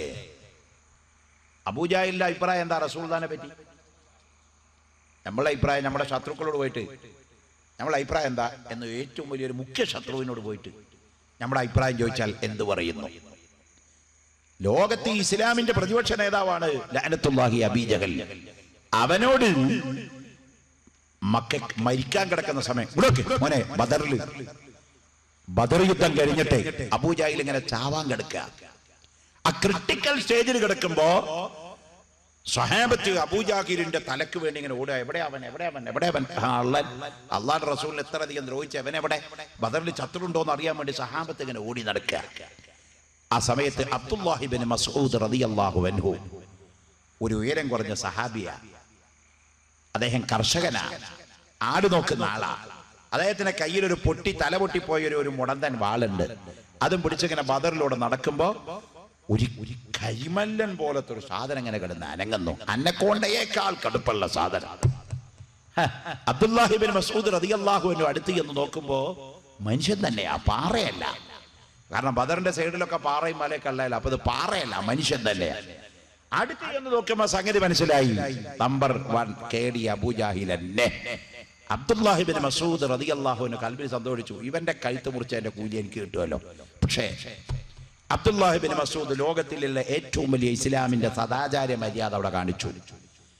അവനെ കൊല്ലാം, ഒറ്റ വെട്ടിനാണ് കൊന്നാ. റസൂൽ ചോദിക്കില്ല എന്തിനാ അബൂജാഹിലിനെ കൊന്നത്? കൊല്ലാൻ വേണ്ടി ഓർഡറിട്ട ആളാ. അല്ലാഹു റസൂലും ശപിച്ചവനാ, പേര് കേൾക്കുമ്പോൾ ലഅനത്ത് പറയാൻ വിധിക്കപ്പെട്ടവനാ. അവരെ പിന്നെ കൊല്ലാൻ രണ്ടാമതൊന്നും ആലോചിക്കണ്ട. പക്ഷെ ഇസ്ലാമിന്റെ കാരുണ്യം, ഇസ്ലാമിന്റെ മനുഷ്യാവകാശം അവരൊക്കെ പ്രകടിപ്പിച്ചു. അബ്ദുല്ലാഹി ഇബ്നു മസ്ഊദ് തങ്ങൾ ചോദിച്ചു, എടാ അബൂജാഹിലെ, നീ ഇപ്പൊ ഏതായാലും കുത്തുകൊണ്ട് കിടക്കുക, ഇപ്പൊ അന്നെ കൊല്ലാൻ ഒരു പ്രയാസമില്ല. അവസാനായിട്ടൊരു കാര്യം പറയട്ടെ, അഷ്ഹദു അല്ലാ ഇലാഹ ഇല്ലല്ലാഹ് വ അഷ്ഹദു അന്ന മുഹമ്മദുർ റസൂലുള്ളാഹ്, ഇതൊന്ന് കൽബിൽ ഉറപ്പിച്ച് നാക്കുകൊണ്ട് പറഞ്ഞാൽ നിനക്ക് വലിയ സ്ഥാനം കിട്ടും, നീ ഇസ്ലാമിൽ ആളാവും, ഒരു കുഴപ്പമില്ല. ഇപ്പൊ പരിപാടി ഇവിടെ വെച്ച് അവസാനിപ്പിക്കാം. അബൂജാഹിൽ ചാവാൻ കിടക്കുന്ന ദുഷ്ടൻ അവൻ പറഞ്ഞത് എന്താണെന്നറിയോ? അത് പറയണ പ്രശ്നമില്ല, വേറെ എന്ത് വേണമെങ്കിൽ പറഞ്ഞോ, ഞങ്ങൾ തയ്യാറാണ്, അത് പറയുന്ന പ്രശ്നമില്ല. അപ്പോ അബ്ദുല്ലാഹി ഇബ്നു മസ്ഊദ് റളിയല്ലാഹു അൻഹു ചോദിച്ചു, എന്താണത് പറയാത്തത്? മുഹമ്മദിനെ പറ്റി നിന്റെ അഭിപ്രായം എന്താണ്? അബൂജാഹിൽ പറയാണ്, മുഹമ്മദ് കള്ളു കുടിക്കൂല, പെണ്ണ് പിടിക്കൂല, നുണ പറയൂല, കളവ് നടത്തൂല, ആക്രമിക്കൂല. ത്വക്കില്ല എന്ന് പറയുമ്പോ അബ്ദുല്ലാഹി ഇബ്നു മസ്ഊദ് റളിയല്ലാഹു തആല അൻഹു ചോദിച്ചു, എന്നാൽ ഖുൽ അശ്ഹദു അല്ലാ ഇലാഹ ഇല്ലല്ലാഹ് പറഞ്ഞൂടെ? ആ സമയത്ത് അബൂജഹൽ പറയാണ്, എനിക്കാകെയുള്ള മുഹമ്മദിനോടുള്ള ഒരൊറ്റ വിരോധമേ ഉള്ളൂ, ഞാനിവിടെ ഇരിക്കുമ്പോ മുഹമ്മദ് നബിയാവാൻ പാടില്ല. അബൂജഹലിനുള്ള വൈരാഗ്യത. വല്ലപ്പോഴും വല്ല ചാൻസിൽ നബി ആകുകയാണെങ്കിൽ ഞാനല്ലേ ആവണം ആലോചിച്ചോണ്ടിരിക്കാൻ. ഞാനിവിടെ ഇരിക്കുമ്പോ തലരിക്കുമ്പോ വാലാടാൻ പാടുണ്ടോ? ഇന്നെ പോലെ 100-300 കിലോ ഭാരം ആ അറബിയിലെ ഏറ്റവും വലിയ പടയാളിയായി അറിയപ്പെടുന്ന ഞാനിവിടെ ഇരിക്കുമ്പോ മുഹമ്മദ് എങ്ങനെയാ നബിയാവുന്നത്? അതുകൊണ്ട് മുഹമ്മദ് നബിയാവാൻ പാടില്ല ഞാനിവിടെ ഇരിക്കുമ്പോ. അതുകൊണ്ട് ഞാൻ അംഗീകരിക്കുന്ന പ്രശ്നമില്ല. അബ്ദുല്ലാഹി ഇബ്നു മസ്ഊദ് റളിയല്ലാഹു അൻഹുവിന് മനസ്സിലായി ഇവന്റെ ഖൽബിൽ ഹിദായത്ത് അല്ലാഹു കൊടുത്തിട്ടില്ല. അതുകൊണ്ട് പറഞ്ഞു, എന്നാ പിന്നെ കൊലപാതകം ഉറപ്പാ, കൊല്ലും. അബൂജഹൽ പറഞ്ഞു, കൊന്നു, എനിക്കൊന്നുമില്ല. അപ്പൊ അബ്ദുല്ലാഹി ഇബ്നു മസ്ഊദ് റളിയല്ലാഹു അൻഹു വീണ്ടും ചോദിച്ചു, കൊലക്കുറ്റത്തിന് വിധിക്കപ്പെട്ട ഒരുത്തനോട് അവസാനത്തെ ഒരു ചോദ്യം, മോനെ എന്താ അവസാനമായിട്ട് വല്ലതും പറയാണ്ടോന്ന് ഒരു ചോദ്യം ഉണ്ടാവും. അബ്ദുല്ലാഹി ഇബ്നു മസ്ഊദ് റളിയല്ലാഹു അൻഹു ഈ അബൂജഹലിനോട് ചോദിച്ചു, അവസാനമായിട്ട് വല്ലതും പറയാണ്ടോ? അബൂജഹൽ ലഅനത്തുല്ലാഹി അലൈഹി പറഞ്ഞു, ഉണ്ട്. എന്താ മോനെ അവസാനമായിട്ട് പറയാനുള്ള ഇയാൾക്ക് എന്താണെന്നറിയാം അബൂജഹലിന്? 2 കാര്യം. ഒന്ന്, എന്റെ കഴുത്ത് മുറിക്കുന്ന സമയത്ത് ബ്രോയിലർ ചിക്കനെ അറക്കുന്നത് പോലെ ഇവിടെ അറക്കരുത്, ഹൽക്കിൽ അറക്കരുത്. പിന്നെ എന്റെ കഴുത്ത് മുറിക്കുമ്പോ ഷോൾഡർ അടക്കം അങ്ങോട്ട് കേട്ടിട്ട് ഇവിടുന്ന് മുറിക്കണം. അപ്പൊ അബ്ദുല്ലാഹി ഇബ്നു മസ്ഊദ് ചോദിച്ചു, എന്തിനാ ചോദിച്ചു? അതോ നിന്റെ കഴുത്ത് മുറിച്ചിട്ട് അന്റെ മുഹമ്മദിന്റെ മുമ്പിൽ കൊണ്ടുപോയി വെക്കുമ്പോ അങ്ങ് ഞെട്ടട്ടെ മൂപ്പരിന്റെ തല കണ്ടിട്ട്. ആഹാ, അബൂജഹലിന്റെ തല കൊണ്ടുപോയി വെക്കുമ്പോ ഈ നൊച്ചന്റെ തല കൊണ്ടുപോയി വെക്കണ പോലെ ചെറുതാവരുത്, കുറച്ച് വലിയ തലയായിക്കോട്ടെ. അതുകൊണ്ട് ഈ ഷോൾഡർ അടക്കം മുറിച്ചു കളയണം. കണ്ടോ? രണ്ടാമത്തെ അവന്റെ വസീയത്ത്, നിന്റെ കയ്യിലിരിക്കുന്ന മൂർച്ചയില്ലാത്ത കൊക്കണാങ്കത്തി വാളുകൊണ്ട് എന്റെ കഴുത്ത് മുറിക്കരുത്. എന്റെ അരയില് സ്വർണത്തിന്റെ പിടിവാള് ഉള്ള മനോഹരമായ വാളുണ്ട് അബ്ദുള്ള, അതെടുത്തുകൊണ്ട് എന്റെ കഴുത്ത് ഒറ്റവെട്ടിന് 2 കട്ടമാക്ക്. എന്നിട്ട് മുഹമ്മദിന്റെ മുന്നിലേക്ക് എന്റെ ഗലം കൊണ്ടുപോയി കൊടുക്കൂ എന്ന് നിസ്സംഗതയോടെ പറഞ്ഞ കിബറനൽ മുതകബ്ബിറായ ലഅനത്തുല്ലാഹി അബീ ജഹൽ. അവനോട് പോലും അബ്ദുല്ലാഹി ഇബ്നു മസ്ഊദ് റളിയല്ലാഹു അൻഹു ചോദിച്ചു, അവസാനത്തെ ആഗ്രഹം വല്ലതും പറയാനുണ്ടോ? അത് ചോദിക്കാത്ത ഒറ്റ മനുഷ്യനെ ലോകത്തുണ്ടായിട്ടുള്ളൂ, ഒറ്റ രാജ്യം ഉണ്ടായിട്ടുള്ളൂ. അത് അമേരിക്കയുടെ പ്രസിഡന്റ് W. ബുഷാണ്, അമേരിക്കയാണ്. കാരണം 2 വർഷങ്ങൾക്ക് മുമ്പ് ഇറാഖിന്റെ ഭരണാധികാരിയായ സദ്ദാം ഹുസൈനിന്റെ കഴുത്തില് വലിയ കമ്പക്കയറിട്ട് തൂക്കിക്കൊല്ലുന്ന സമയത്ത് അവസാനമായിട്ട് സദ്ദാം ഹുസൈൻ ലോകത്തോട് പറഞ്ഞു, എനിക്കൊരു കാര്യം പറയാനുണ്ട്. ഒന്ന്, എന്റെ മുഖത്തുള്ള മുഖമോടി വലിച്ച് മാറ്റണം. അത് പറഞ്ഞു, ഒന്നാ മാറ്റി കൊടുത്തു പട്ടാളക്കാർ. രണ്ടാമത്തെ വസീയത്ത്, എന്റെ കഴുത്തിൽ കയറിട്ട് മുരുക്കിക്കൊള്ളരുത്, വെടിവെച്ച് കൊല്ലണം. മോനെ ആഗസ്റ്റ് 15 ഇൻഡിപെൻഡൻസ് ഡേ ഇവിടെ ആഘോഷിക്കാൻ പോകാം. നമ്മുടെ കോളേജിൽ ആഘോഷിക്കണം. നമ്മൾ ഇന്ത്യക്കാരാ, ഇന്ത്യൻ മുസ്ലിം. ഫാത്തിഹ ഓതിക്കൊണ്ട് തുടങ്ങിയിട്ട് ജനഗണമന ചൊല്ലി അവസാനിപ്പിക്കണം. നമുക്ക് ദേശീയഗാനം പാടാൻ പാടില്ല എന്നൊന്നുമില്ല കേട്ടോ, അതിൽ ശിർക്കും കുഫ്റും ഒന്നുമില്ല. ജനഗണമന അധിനായക ജയ ഹേ ഭാരത ഭാഗ്യവിധാത, പഞ്ചാബ് സിന്ധു ഗുജറാത്ത് മറാഠ ദ്രാവിഡ ഉൽക്കല ബംഗ, വിന്ധ്യ ഹിമാചല യമുന ഗംഗ ഉജ്ജല ജലധിത രംഗ, തപ ശുഭ നാമേ ഗാഹേ തപ ശുഭ ആശിഷ മാഹേ ഗാഹേ തപ ജയ ഗാഥ, ജനഗണ മംഗളദായക ജയ ഹേ ഭാരത ഭാഗ്യവിധാത, ജയ ഹേ ജയ ഹേ ജയ ഹേ ജയ ജയ ജയ ജയ ജയ ഹേ. ഇത് പാടിയ ഇസ്ലാമെന്ന് ഓർത്തുമില്ല. മൗലവിമാർക്ക് ദേശീയഗാനം പഠിച്ചു വെച്ചിട്ടുണ്ട്. ഞങ്ങൾ ദേശസ്നേഹമില്ലാത്തവരൊന്നല്ല, ഞാൻ പറഞ്ഞു വരുന്നത്. ഇൻഡിപെൻഡൻസ് ഡേ ആഘോഷിക്കുന്ന ഈ സമയത്ത് നിങ്ങൾ ശ്രദ്ധിക്കേണ്ട കാര്യമാണ്, 1921 മലബാർ സ്വാതന്ത്ര്യ സമരത്തിന് നേതൃത്വം നൽകിയ മഹാനായ വാരിയംകുന്നത്ത് കുഞ്ഞഹമ്മദ് ഹാജിയെയും അദ്ദേഹത്തിന്റെ ശിഷ്യന്മാരെയും ബ്രിട്ടന്റെ പട്ടാളക്കാർ അറസ്റ്റ് ചെയ്ത് കൊണ്ടുവന്നിട്ട് ഈ മലപ്പുറത്തിന്റെ വിരിമാറിലിട്ടുകൊണ്ട് കൊല്ലാൻ വേണ്ടി വിരിച്ച രാജ്യം തൂക്കിക്കൊല്ലാനായിരുന്നു ഓർഡർ ഇട്ടത്. ബ്രിട്ടീഷ് ഗവൺമെന്റ് പറഞ്ഞത് വാരിയംകുന്നത്തിനെയും കൂട്ടുകാരെയും തൂക്കിക്കൊല്ലുകയാണ്. തൂക്കിക്കൊല്ലാൻ കൊണ്ടുപോകുമ്പോ വൈസ്രോയി ചോദിച്ചു, അന്ന് ഇവിടുത്തെ രാജ്യം ഭരിച്ചിരുന്ന ഇംഗ്ലീഷ് വൈസ്രോയി, കുഞ്ഞഹമ്മദ് ഹാജിക്ക് അവസാനമായിട്ട് വല്ലതും പറയാണ്ടോ ചോദിച്ചു. കുഞ്ഞഹമ്മദ് ഹാജി പറഞ്ഞത് 2 കാര്യ. ഒന്ന്, ഞങ്ങളെ തൂക്കിക്കൊല്ലുന്നതിന് പകരം മാന്യന്മാരെ വെടിവെച്ചു കൊല്ലുന്നത് പോലെ ഞങ്ങളെ വെടിവെച്ചു കൊല്ലണം പറഞ്ഞു. ഞങ്ങൾക്ക് പെടഞ്ഞു മരിക്കണം. അതിന് സന്മനസ്സുണ്ടെങ്കിൽ അത് ചെയ്താൽ തരക്കടില്ല. വൈസ്രോയി പറഞ്ഞു, തൂക്കിക്കൊല്ലണ്ട, വെടിവെച്ചുകൊല്ല. രണ്ടാമത്തെ കാര്യം പറഞ്ഞു കുഞ്ഞഹമ്മദാജി പറഞ്ഞത്, രണ്ടാമതെനിക്ക് പറയാനുള്ളത്, ഇംഗ്ലീഷുകാരെ, നിങ്ങൾ ഞങ്ങളുടെ ശരീരത്തിലെ ഇഞ്ചിഞ്ചായി വേവിച്ചുകൊണ്ട് ഞങ്ങളുടെ ശരീരത്തിലേക്ക് മുഷ്ടി ചുരുട്ടി ഇരുട്ടി ഇടിച്ചുകൊണ്ട് ഞങ്ങളെ ഒന്നല്ലാതാക്കിയിട്ടുണ്ട്. അവസാനമായിട്ട് ഞങ്ങളുടെ താടിന്റെ മുകളിൽ ഒരു 5-6 രോമം കൂടി ഇരിക്കുന്നുണ്ട്. പറ്റുമെങ്കിൽ ഇതൊന്ന് ഷേവ് ചെയ്ത് തന്നാൽ വളരെ നന്നായിരുന്നു എന്ന് വളരെ പുച്ഛമായിട്ട് പറഞ്ഞപ്പോൾ അവിടെ നിൽക്കുന്ന വൈസ്രായി ഉത്തരവിട്ടു, ഷോട്ട്, വെടിവെക്കുക കുഞ്ഞഹമ്മദിന്. വാരിയൻകുന്നത്ത് കുഞ്ഞഹമ്മദാജിയെയും അനുയായികളെയും വെടിവെച്ചു കൊന്നുകൊണ്ടാണ് ബ്രിട്ടീഷ് ഗവൺമെന്റ് അവിടെ വധശിക്ഷ നടപ്പാക്കിയത്. പക്ഷേ കൊലക്കയറിൽ കഴുത്ത് മുറിയുന്നതിന് മുമ്പ്, തൊട്ടു മുമ്പ് സദ്ദാം ഹുസൈൻ ചോദിച്ചു, എന്റെ മുഖമൂടി ഒന്ന് അഴിച്ചു മാറ്റണോ, എന്റെ കഴുത്തിട്ട് കൊല്ലാൻ കുരുക്കിട്ട് കൊല്ലരുത്. പക്ഷേ ലോകത്ത് മുസ്ലിമീങ്ങളോട് കഠിനമായ വിരോധം വെച്ച് പുലർത്തുന്ന അമേരിക്കയും അതിന്റെ പാവ ഗവൺമെന്റും പറഞ്ഞു, ദുൽഹജ്ജ് 10 മുസ്ലിമീങ്ങൾക്കുള്ള സമ്മാനം സദ്ദാമിന്റെ രക്തമാവട്ടെ. അയാളെ വെടിവെച്ചു കൊന്നാൽ അയാൾ മഹാനാകൂ. അതുകൊണ്ട് നാൽക്കാലികളെ കെട്ടിത്തൂക്കി കൊല്ലുന്ന പോലെ അയാളുടെ കഴുത്തിൽ കുരുക്കിട്ടുകൊണ്ട്, യാ സദ്ദാം ഇലൽ ജഹന്നം, നീ നരകത്തിലേക്ക് പോകടാ എന്ന് അപ്പുറത്ത് അമേരിക്കയുടെ പാവ ഗവൺമെന്റിനെ കൊണ്ട് മുദ്രാവാക്യം വിളിപ്പിച്ച ഒരു സംഭവമല്ലാതെ അബൂജാഹിലിനോട് അബ്ദുല്ലാഹി ഇബ്നു മസ്ഊദ് റളിയല്ലാഹു അൻഹു കാണിച്ച കാരുണ്യം പോലെ സദ്ദാം ഹുസൈനോട് W. ബുഷും അമേരിക്കയും കാണിച്ചില്ല എന്നുള്ളത് ലോകചരിത്രത്തിൽ നിന്നും ക്രൂരമായി നിൽക്കുന്ന ഒരു ഏർപ്പാടാണ്. ഇരിക്കട്ടെ, ബഹുമാനപ്പെട്ട അബ്ദുല്ലാഹി ഇബ്നു മസ്ഊദ് റളിയല്ലാഹു തആല അൻഹു ഇവന്റെ തല മുറിച്ചുകൊണ്ട് അഷ്റഫുൽ ഖൽഖ് സല്ലല്ലാഹു അലൈഹി വസല്ലം തങ്ങളുടെ അടുത്ത് ചെന്നപ്പോൾ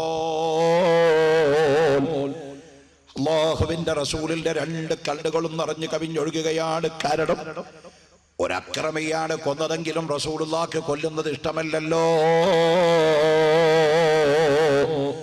അല്ലാഹുവിന്റെ റസൂല് പറഞ്ഞുപോയി, അബ്ദുല്ലാഹി ഇബ്നു മസ്ഊദ്,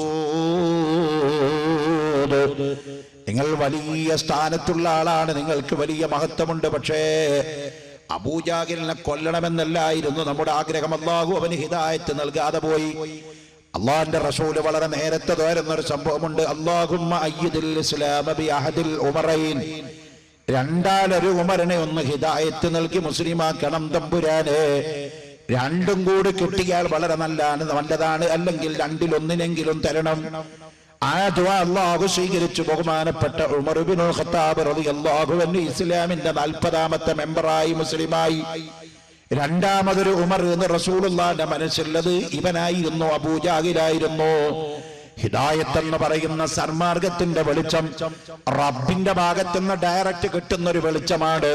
അത് നൽകപ്പെടാത്തത് കൊണ്ട് അബൂജാഹിൽ ഒരു കൊടിയ കാഫിരീങ്ങളുടെ നേതാവായി ചത്തുപോയി. കാലകാലം നരകത്തിൽ കിടക്കുന്ന വർഗശത്രുവായി മാറി. ഇരിക്കട്ടെ സഹോദരന്മാരെ, ഞാൻ പറഞ്ഞത് ആ വർഗശത്രു പോലും റസൂലുള്ളാഹിനെ പറ്റി പറഞ്ഞത്, മുഹമ്മദ് നുണ പറയൂല, മുഹമ്മദ് കള്ളനല്ല, വ്യഭിചാരിയല്ല. അതുകൊണ്ട് ബഹുമാനപ്പെട്ട കഅബ് തീരുമാനിച്ചു, മദീനയിൽ ചെന്ന് നബിയോട് നേരിട്ടൊന്ന് മാപ്പ് പറയണോ, മദീനയിലേക്ക് എത്തുന്നതിന്റെ ഉള്ളിൽ ആരെങ്കിലും കൊന്നുകളഞ്ഞാലോ എന്ന ഭയം കൊണ്ട് മുസ്ലിം സ്ത്രീകൾ ധരിക്കുന്ന പർദ്ദ വാങ്ങിയിട്ടങ്ങ് ധരിച്ചിട്ട് ഒരു കുതിരപ്പുറത്ത് കയറി ദിവസങ്ങളോളം മദീനയിലേക്ക് യാത്ര ചെയ്തിട്ട് അല്ലാഹുവിന്റെ റസൂല് മദീനത്തെ പള്ളിയുടെ ഉമ്മറത്ത് കൂടിയിരിക്കുന്ന സദസ്സിന്റെ മുമ്പിലേക്ക് അങ്ങെത്തിയപ്പോൾ കുതിരപ്പുറത്ത് കയറി നിന്നുകൊണ്ട് കഅബ് എഴുന്നേറ്റ് നിന്നുകൊണ്ട് പർദ്ദധാരണയായിക്കൊണ്ട് ഒരു ചോദ്യം ചോദിക്കുകയാണ്, മുഹമ്മദ്, അങ്ങേക്കിപ്പ ലോകത്തെ ഏറ്റവും അധികം വൈരാഗ്യമുള്ളത് ആരോടാണ്, ഏറ്റവും അധികം വിഷമമുള്ളത് ഒന്ന് പറയാനൊക്കെ എന്ന് ചോദിച്ചപ്പോ കൽബിന്റെ ഉള്ളിലിരിക്കുന്നത് അള്ളാഹു അറിയിച്ചു കൊടുത്ത ലോക ജനനായകനായ മുഹമ്മദ് മുസ്തഫ സല്ലല്ലാഹു അലൈഹി വസല്ലമ തങ്ങള് അവിടെ ഉച്ചൈശ്വരം പറയാണ്, എനിക്ക് ഈ ലോകത്ത് ഏറ്റവും അധികം വൈരാഗ്യമുള്ളത് മക്കക്കാരനായ കഅബിനോടാ. ആ ദിവസത്തിന്റെ ഉള്ളിൽ ചൂളിപ്പിടിച്ചു നിൽക്കുന്ന കഅബ് ഉച്ചൈശ്വരം വിളിച്ചു പറയാണ്, മുഹമ്മദ്, ആ കഅബിന് ഒരു മാപ്പ് പറഞ്ഞുകൊണ്ട് നിന്റെ കാലിന്റെ ചുവട്ടിലേക്ക് വന്നാൽ ആ കഅബിന് മാപ്പ് കൊടുക്കുമോ? അല്ലാഹുവിന്റെ റസൂൽ പറയാണ് കഅബ് അശ്ഹദു അല്ലാ ഇലാഹ ഇല്ലല്ലാഹ് വ അന്ന മുഹമ്മദർ റസൂലുള്ളാഹ് എന്ന കലിമത്ത് തൗഹീദ് നാക്കികൊണ്ട് പറഞ്ഞ് ഹൃദയത്തിൽ ഉറപ്പിച്ച് കഅബ് വന്നാൽ ആ കഅബിന് മാപ്പ് കൊടുക്കാമല്ലോ എന്ന് പറഞ്ഞപ്പോ മുഖമൂടി അങ്ങ് വലിച്ചൂറിയിട്ട് വ അന്നക റസൂലുള്ളാഹ് എന്ന് പറഞ്ഞ് നബി തങ്ങളുടെ ഹളറത്തിലേക്ക് ഓടി വരുമ്പോൾ ധീരനായ ഉമർ ഇബ്നുൽ ഖത്താബ് റളിയല്ലാഹു അൻഹു കയ്യിലുള്ള ഊരിപ്പിടിച്ച വാളുമായിട്ട് നിന്നിട്ട് പറഞ്ഞു, ഇവൻ മുനാഫിഖാണ് നബിയേ, ഇവന്റെ കഴുത്ത് വെട്ടിക്കളയണം നബിയേ. അല്ലാഹുവിന്റെ റസൂൽ പറഞ്ഞു, നോ, പാടില്ല ഉമറേ, പാടില്ല. കഅബ് മുനാഫിഖല്ല, മുസ്ലിമാൻ. അയാളുടെ ഖൽബ് തൗബ ചെയ്ത് മടങ്ങി. അതുകൊണ്ട് കഅബിന്റെ രക്തത്തിനും അയാളുടെ മജ്ജക്കും മാംസക്കും ഇപ്പൊ സുരക്ഷിതത്വമുണ്ട്. കഅബിനെ അങ്ങോട്ട് കടത്തിവിടൂ. അള്ളാന്റെ റസൂലിന്റെ മുമ്പിൽ വന്ന് കൊച്ചു കുട്ടികൾ കരയണ പോലെ ഇങ്ങനെ കണ്ണീരിങ്ങനെ കരയുക. എന്തിന് കരയണം? അബദ്ധം പറ്റി നബിയെ, നിങ്ങളെ മനസ്സിലാക്കാൻ പറ്റിയില്ല. അങ്ങനെയാണല്ലോ പലരും മനസ്സിലാക്കി വരുമ്പോഴാണല്ലോ പിന്നീട് കാര്യങ്ങൾ തിരുത്തുക. അതുകൊണ്ട് എനിക്ക് മനസ്സിലാക്കാൻ പറ്റിയില്ല. ഒരുപാട് കാലം റസൂലുള്ളാഹിനെ പറ്റി തെറിപ്പാട്ട് പാടി പാടി പാടി എഴുതിയുണ്ടാക്കിയ കവിയായ കഅബ് അവിടെ നിന്നുകൊണ്ട് പറഞ്ഞു, അള്ളാന്റെ റസൂലിനെ പറ്റി എനിക്ക് 2 വാക്ക് ഒരു നല്ല കവിത ഉണ്ടാക്കി പാടണം. ബഹുമാനപ്പെട്ട റസൂലുള്ള കവിത ആസ്വദിക്കുന്ന ആളാണ്. റസൂലുള്ള കലാകാരനാണ്, സാഹിത്യകാരനാണ്. മോനെ, അതിനൊക്കെ ധാരാളം തെളിവുകൂടെ കൊണ്ടുവരാനുണ്ട്. നമ്മുടെ സമയം വളരെ സൃഷ്ടിച്ചിരിക്കുന്നു. അതുകൊണ്ട് ഒറ്റ വാക്ക് പറയാം. റസൂലുള്ള ഏറ്റവും വലിയ കലാകാരനാണ്, കവിത ആസ്വദിക്കുന്ന ആളാണ്, സാഹിത്യകാരനാണ്, എഴുത്തുകാരനാണ്, പ്രാസംഗികനാണ്, ധൈര്യമുള്ള ആളാണ്, സ്ഥൈര്യമുള്ള ആളാണ്. അള്ളാന്റെ റസൂലിനെ വെല്ലാൻ ഒരു ക്വാളിഫിക്കേഷനും ഒരാൾക്കും അല്ലാഹു ഇന്നേ വരെ നൽകിയിട്ടില്ല. റസൂലുള്ള പറഞ്ഞു, പാടിക്കോ പാടിക്കോ, ഞാൻ ആ കവിത ഒന്ന് കേൾക്കട്ടെ. ONV കുറുപ്പിന്റെ കവിതയല്ല കഅബിന്റെ കവിത. MT വാസുദേവൻ നായരുടെ കവിതയല്ല കഅബിന്റെ കവിത. തകഴി ശിവശങ്കര പിള്ളയുടെ കവിതയല്ല കഅബിന്റെ കവിത. പ്രിയപ്പെട്ടവരെ, കഅബ് ഇബ്നു സുബൈർ ഒറ്റ കവിത അങ്ങ് പാടി റസൂലുള്ളാഹിന്റെ മുമ്പിൽ വെച്ച്, ഇന്നർ റസൂലല്ല സൈഫുൻ യുസ്തളാഉ ബിഹി മുഹന്നദുൻ മിൻ സുയൂഫില്ലാഹി മസ്ലൂലു മൗലായ സ്വല്ലി വസല്ലിം ദായിമൻ അബദാ അലാ ഹബീബിക ഖൈറിൽ ഖൽഖി കുല്ലിഹിം. മുനാഫിക്കാണ്, തലവെട്ടണോന്ന് പറഞ്ഞ ഉമർ ഇബ്നുൽ ഖത്താബിന്റെ കണ്ണ് നിറഞ്ഞു പോയി. സ്വഹാബത്തിന്റെ കണ്ണ് നിറഞ്ഞു പോയി. ഹൃദയത്തിന്റെ ഉള്ളിൽ നിന്ന് കാരുണ്യത്തിന്റെ ഉറവ പൊട്ടിപ്പോയി. കണ്ണുകളിൽ കൂടി അശ്രുഗണങ്ങൾ ഉതിർന്നു വീണുപോയി. നബിതങ്ങളെ കെട്ടിപ്പിടിച്ചുകൊണ്ട് കരഞ്ഞു ബഹുമാനപ്പെട്ട കഅബ്. പ്രിയപ്പെട്ടവരെ, അതാണ് ഇസ്ലാം. ലോകത്ത് റസൂലുള്ളാഹിനെ കുറ്റം പറഞ്ഞവര്, ഇസ്ലാമിനെ ആക്ഷേപിച്ചവര്, വസയഊദു കമാ ബദഅ, പിന്നീട് അത് അതിന്റെ യാഥാർത്ഥ്യത്തിലേക്ക് മടങ്ങി വന്ന ചരിത്രമല്ലാതെ ലോകത്ത് ഒരു ചരിത്രവും ഇന്നേ വരെ നിലനിൽപ്പില്ല. അവസാനം സൽമാൻ റുഷ്ദി മറുപടി ഇതാ. അടുത്ത ദിവസം സൽമാൻ റുഷ്ദി പറഞ്ഞത് എന്താണ്? ഞാൻ റസൂലുള്ളാഹിനെ പറ്റി എഴുതിയതിന് ലോക മുസ്ലിമീങ്ങളോട് മാപ്പ് ചോദിക്കുന്നു. ഭീഷണി ഭയപ്പെട്ടുകൊണ്ടല്ല അയാൾ മാപ്പ് പറഞ്ഞത്. അയാളുടെ കൽബിൽ അറിഞ്ഞു റസൂലുള്ളാഹി തങ്ങളെ പറ്റി. അതുകൊണ്ട് അയാളെ കൽബ് മന്ത്രിച്ചു, ഞാൻ ചെയ്തത് അബദ്ധമാണ്, ഞാൻ മുഹമ്മദുർ റസൂലുള്ളാഹിനെ പറ്റി പറഞ്ഞത് അബദ്ധമാ, മാപ്പ് ചോദിക്കുന്നു. ബെനഡിക്ട് 16 മാർപ്പാപ്പ പറഞ്ഞു, ഞാൻ റസൂലിനെ പറ്റി പറഞ്ഞത് അബദ്ധമാണ്, ഞാൻ മാപ്പ് ചോദിക്കുന്നു. മോറിസ് ബുക്കായി പറഞ്ഞു, ഞാൻ റസൂലുള്ളാഹിനെ പറ്റി പറഞ്ഞത് അബദ്ധമാണ്, ഞാൻ മാപ്പ് ചോദിക്കുന്നു. ലോകത്തുള്ള എല്ലാവരും അങ്ങനെയാ പറഞ്ഞിരിക്കുന്നത്. അതുകൊണ്ട് നാം വിശ്വസിക്കുന്ന ഈ മതം, ഈ ദീന്, ഈ പ്രസ്ഥാനം, അല്ലാഹു അത് ആഖിറത്തിലേക്കുള്ള പ്രസ്ഥാനമാണ്.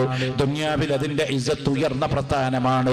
നമുക്കെല്ലാവർക്കും ഈ പ്രസ്ഥാനത്തിൽ അടിയുറച്ചു നിന്നുകൊണ്ട് ആഖിബത്ത് നന്നായിക്കൊണ്ട് ലാ ഇലാഹ ഇല്ലല്ലാഹു ചൊല്ലിക്കൊണ്ട് സുജൂദിൽ കടന്ന് മരിക്കാനുള്ള മഹാഭാഗ്യം അല്ലാഹു നമുക്ക് നൽകി അനുഗ്രഹിക്കുമാറാവട്ടെ. വമാ തദ്രീ നഫ്സും ബിഅയ്യി അർളിൻ തമൂത്ത്, എവിടെ വെച്ച് എപ്പോൾ ഏത് സാഹചര്യത്തിൽ നമ്മൾ മരിക്കുമെന്ന് അള്ളാഹുവിനല്ലാതെ പറയാൻ പറ്റൂല. പ്രിയപ്പെട്ടവരെ, ഒരൊറ്റ സെക്കൻഡ് മതി നമ്മുടെ കാറ്റങ്ങ് പോവാൻ, ഒരൊറ്റ ഭൂമി കുലുക്കം മതി രാജ്യമങ്ങ് തകിടം മറിയാൻ, ഒരൊറ്റ ശ്വാസം അങ്ങ് നിലച്ചാൽ മതി നമ്മുടെ അഹംഭാവം അങ്ങ് പോകാൻ. അതുകൊണ്ട് മരണത്തെ പറ്റിയുള്ള ചിന്ത എപ്പോഴും നമ്മുടെ കൽബിലുണ്ടാവണം.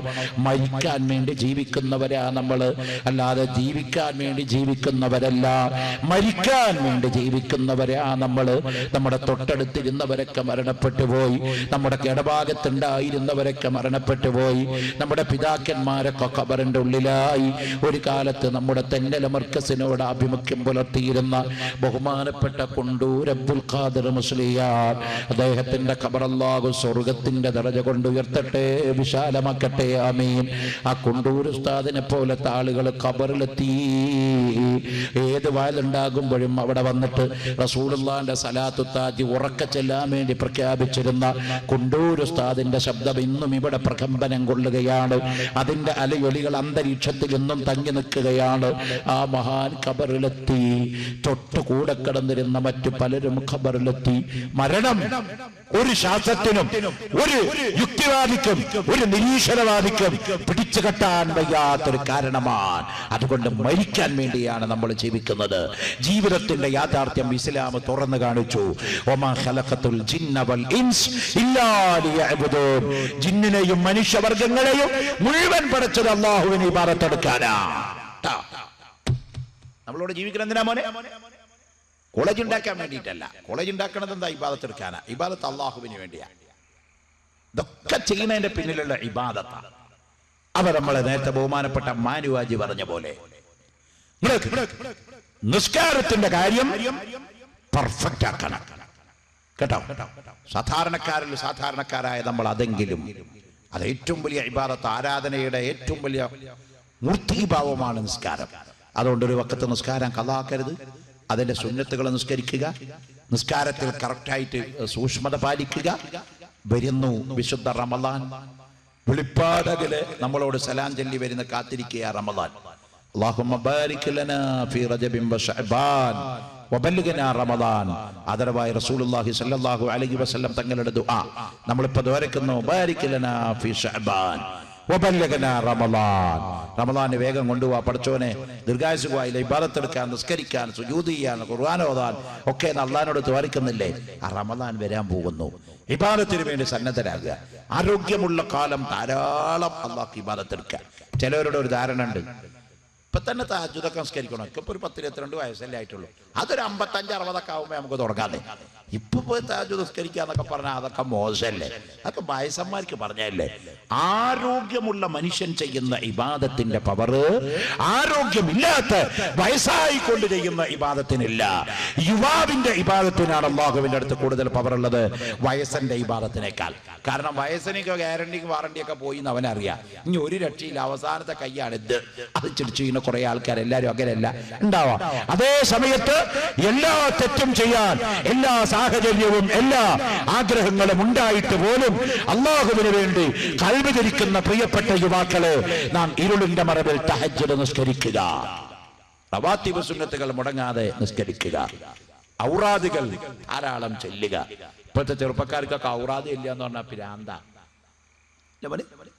മഗ്‌രിബിന്റെ ശേഷം എന്തേലും ഇങ്ങനെ കാട്ടിനാണ്ടാ പറയും, എന്ത് പിരാന്ത അല്ലേ? ആർക്കൊരു വിഷം. അങ്ങാടി കൂടങ്ങൾ ഇപ്പോൾ ഒരു ബിസ്മില്ലാഹിർ റഹ്മാനിർ റഹീം യാസീൻ വൽ ഖുർആനിൽ ഹക്കീം എന്ന് പറഞ്ഞിട്ട് ഇങ്ങനെ പോകണേ എത്ര ചെറുപ്പക്കാരുണ്ട്? ഞാൻ ഹിന്ദു സമുദായത്തിലെ ഒരു വിഭാഗത്തിനെ നമുക്ക് അതിനെ അപ്രിഷ്യേറ്റ് ചെയ്യേണ്ടി വരിക. ശബരിമലയിലേക്ക് പോകേണ്ട സമയം വന്നാൽ, തുലാമാസം വന്നാൽ കുളിച്ച് കുറിയിട്ടിട്ട് എല്ലാ ഹിന്ദുക്കളും MA കാരനും BA കാരനും ആരും, ഏത് ഗ്രാജുവേറ്റും ഗ്രാജുവേറ്റ് അല്ലാത്തവനും ഒരാൾ വിളിച്ചു കൊടുക്കും, സ്വാമിയേ, എല്ലാവരും പറഞ്ഞു ശരണമയ്യപ്പ. അണ്ട അങ്ങാടിയായാലും റോഡായാലും പമ്പയിലും ഇവിടുന്നാണ് പുറപ്പെട്ട അവിടുന്ന് വരുന്നവര്. നമുക്ക് പറയാൻ വിഷമം. ആ ഒരു മതവിശ്വാസമാണ് അവർ ഉയർത്തിക്കാണിക്കാൻ. അതുകൊണ്ട് നമ്മൾ അങ്ങാടിയിലൂടെ ദിക്ർ ചൊല്ലി നടന്ന ഭ്രാന്തനല്ല. അങ്ങാടിയിലൂടെ നമുക്ക് ദിക്ർ ചൊല്ലി നടക്കാനുള്ള തൻ്റെ ഇടം ഉണ്ടാവണം. നമ്മുടെ വിശ്വാസമാണത് കേട്ടോ. നമ്മള് തോരക്ക് വലിച്ചെറിഞ്ഞതൊക്കെ ഇപ്പൊ മറ്റൊരു പൊടി തട്ടിയെടുത്ത് കീശയിലും ഒക്കെ കണ്ടില്ലേ? മാല ഓതാൻ പാടില്ല, അത് ശിർക്കാണ്, കിർക്കാണ്, കുർക്കാന്ന് പറഞ്ഞ ജമാഅത്തെ ഇസ്ലാമിക്കാരിപ്പോ മാല പൊടി തട്ടിയിട്ട് ഇറങ്ങിയിരിക്കുന്നു. പുതിയ അവതാരം. ഏഷ്യാനെറ്റ് എന്ന് പറഞ്ഞ ചാനല് വൈക്കം മുഹമ്മദ് ബഷീറിന്റെ 2ാം ജന്മദിനം കോഴിക്കോട് ടാഗോർ ഹാളിൽ ആഘോഷിച്ചപ്പോ ഏഷ്യാനെറ്റ് എന്ന് പറഞ്ഞ ചാനലിന്റെ മുമ്പില് ലൈവായിരുന്നു കൊണ്ട് അന്നത്തെ ഏറ്റവും വലിയ പ്രധാന പരിപാടി അവതരിപ്പിച്ചത് എം.എൻ. കാരാശ്ശേരി എന്ന് പറയുന്ന നിസ്വുമായിരിക്കുന്ന പകുതി വിശ്വാസവും പകുതി വിശ്വാസം ഇല്ലാത്തവനുമായ എം.എൻ. കാരാശ്ശേരിയാണ്. എം.എൻ. കാരാശ്ശേരി അന്ന് എന്റെ അവതരിപ്പിച്ച പ്രധാന അജണ്ട ബഷീർമാല പാടുക. മൊയ്തീമാല പോലൊരു ബഷീർമാല മൂപ്പരുണ്ടാക്കിയിരിക്ക. വൈക്കം മുഹമ്മദ് ബഷീറിന്റെ മാല പാടുക. പേരും സ്വതയും ശലവാത്തും അതിനാൽ തുടങ്ങുവാൻ അരുൾ ചെയ്ത ഭേദാമ്പാർ. ഇതുപോലെ ബഷീറിനെ പറ്റിയിട്ടുള്ള ഒരു മാല. ഇപ്പൊ നമ്മുടെ കൂട്ടത്തിൽ മാല അറിയുന്ന ഏതെങ്കിലും കുട്ടികളുടെ മോനെ അറിയാവനെ മൊയ്തീമാല അറിയോ? നമ്മൾ സ്റ്റേജിൽ മൊയ്തീമാല ആലപിക്കണം. 450 കൊല്ലത്തിന്റെ ഇടയില് കേരളം കണ്ട ഏറ്റവും വലിയ മലയാള സാഹിത്യം മുഹ്യിദ്ദീൻ മാലയാണ് എന്ന് കേരള ചരിത്രകാരകന്മാരുടെ ജാമിയുമാനിയുമായ ഫത്വ വന്നു. എം ടി വാസുദേവൻ നായർ പറയുന്നു മലയാളത്തിലെ ഏറ്റവും വലിയ സാഹിത്യം മൊയ്തീൻ മാലയാണ്. കോവൂര് പറയുന്നു മൊയ്തീൻ മാലയാണ്. ദേവൻ പറയുന്നു മൊയ്തീൻ മാലയാണ്. എല്ലാരും പറയുന്നു മൊയ്തീൻ മാലയാണ്. റാത്തീബായാലും മാലയായാലും ഒക്കെ അത് ശാസ്ത്രീയ പൊക്കങ്ങള്. പണ്ട് ഇവിടെ റാത്തീബൊക്കെ ഉണ്ടാവും, നമ്മുടെ തെന്നലയിൽ ഉണ്ടാവും എന്നെ വിശ്വാസം. പൗരാണിക സ്ഥല റാത്തീബ് ചെല്ലുന്നത് ഒരു മോശമായ ഏർപ്പാടായിട്ട് ചില ആളുകൾ ഇങ്ങനെ കൊണ്ടുകിടക്കുന്നത്. ഇപ്പൊ റിഫായിയ റാത്തീബിലും മൊയ്തീൻ റാത്തീബിലൊക്കെ ഒരു വാക്കുണ്ട്,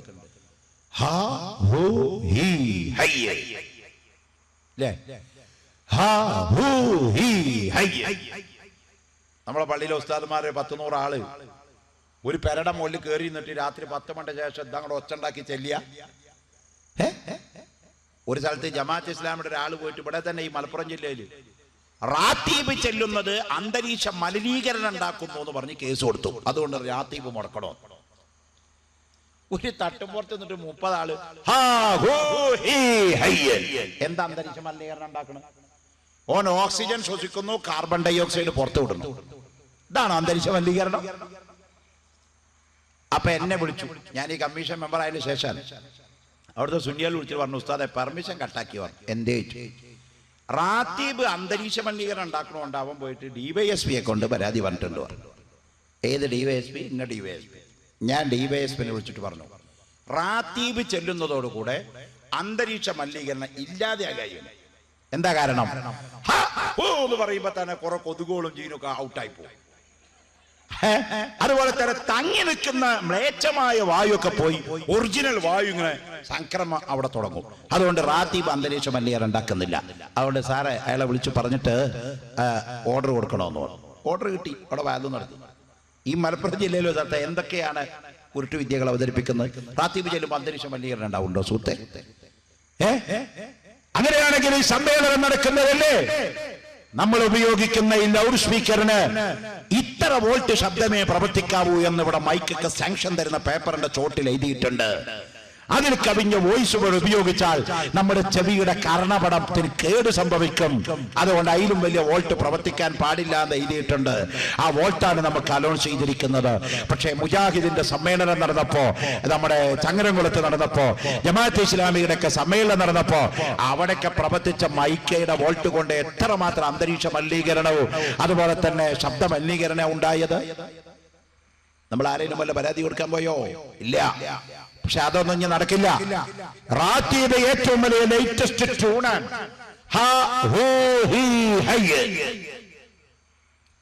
അതിന് ശാസ്ത്രീയ അടിത്തറണ്ട്. വെറുതെ അല്ല സുന്നികൾ ചെല്ലുന്നത്. അതിന്റെ അർത്ഥം ചോദിച്ചിട്ടായിരുന്നു നമ്മളെ ബേജാറാക്കി. മോനെ ഓക്കെ, എവിടെയും റാത്തീബ് കഴിഞ്ഞിട്ട് വരുമ്പോ വല്ല ജമാഅത്തേരും കയ്യെത്തി വാട്ട് ഈസ് ദ മീനിങ് അതിന്റെ അർത്ഥം എന്ന് പറഞ്ഞാൽ മൊയ്ലിയാരെന്ന് പറഞ്ഞാ നമ്മൾ അർത്ഥം പഠിച്ചിട്ടുണ്ടാവില്ല ചിലതിൻ്റെ ഒന്നും. എല്ലാം പഠിച്ചോളന്നൊന്നും ഇല്ല. എങ്കിലും ഇപ്പൊ എല്ലാവരും ഇപ്പൊ ഈ ചെറിയ കുട്ടികളൊക്കെ അത് പഠിച്ചിട്ടല്ലല്ലോ നടക്കുന്നത്.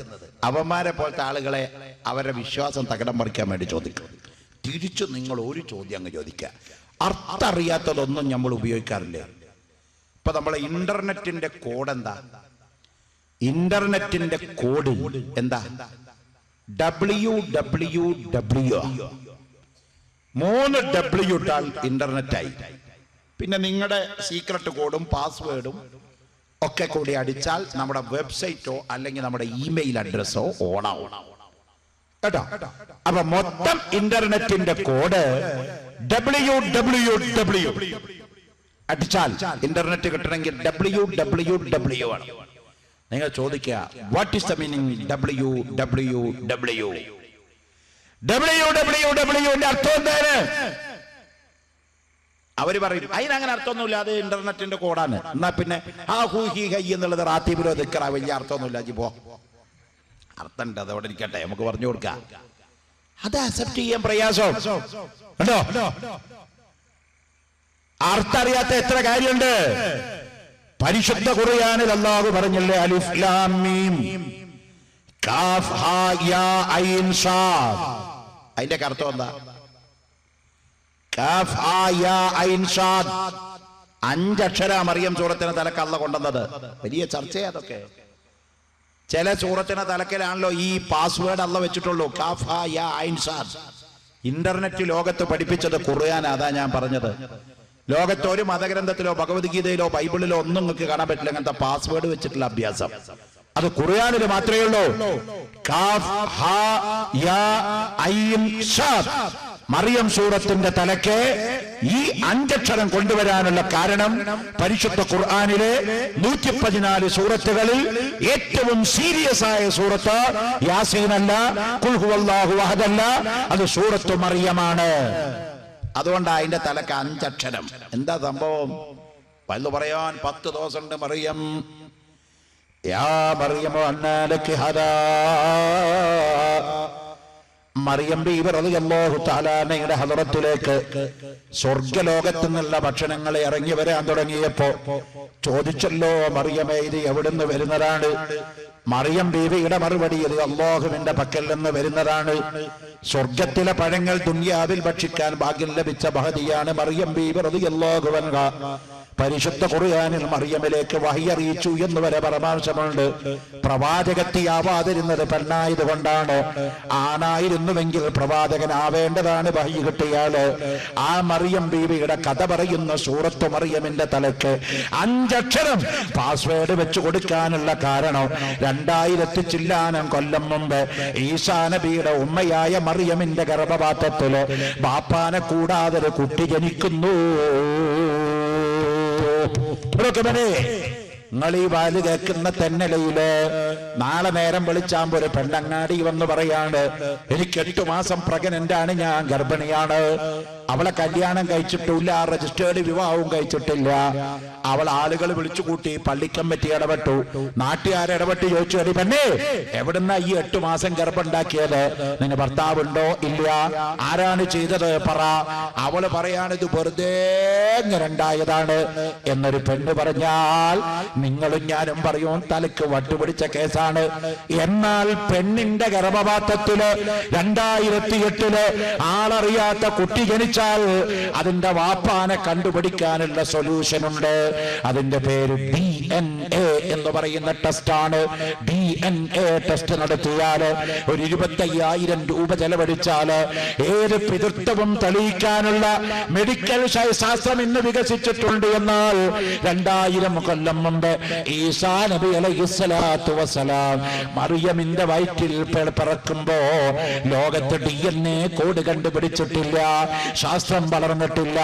മറിയമിന്റെ വയറിങ്ങനെ വീർത്തു വരികയാണ്, പ്രസവത്തിനോടടുക്കുകയാണ്.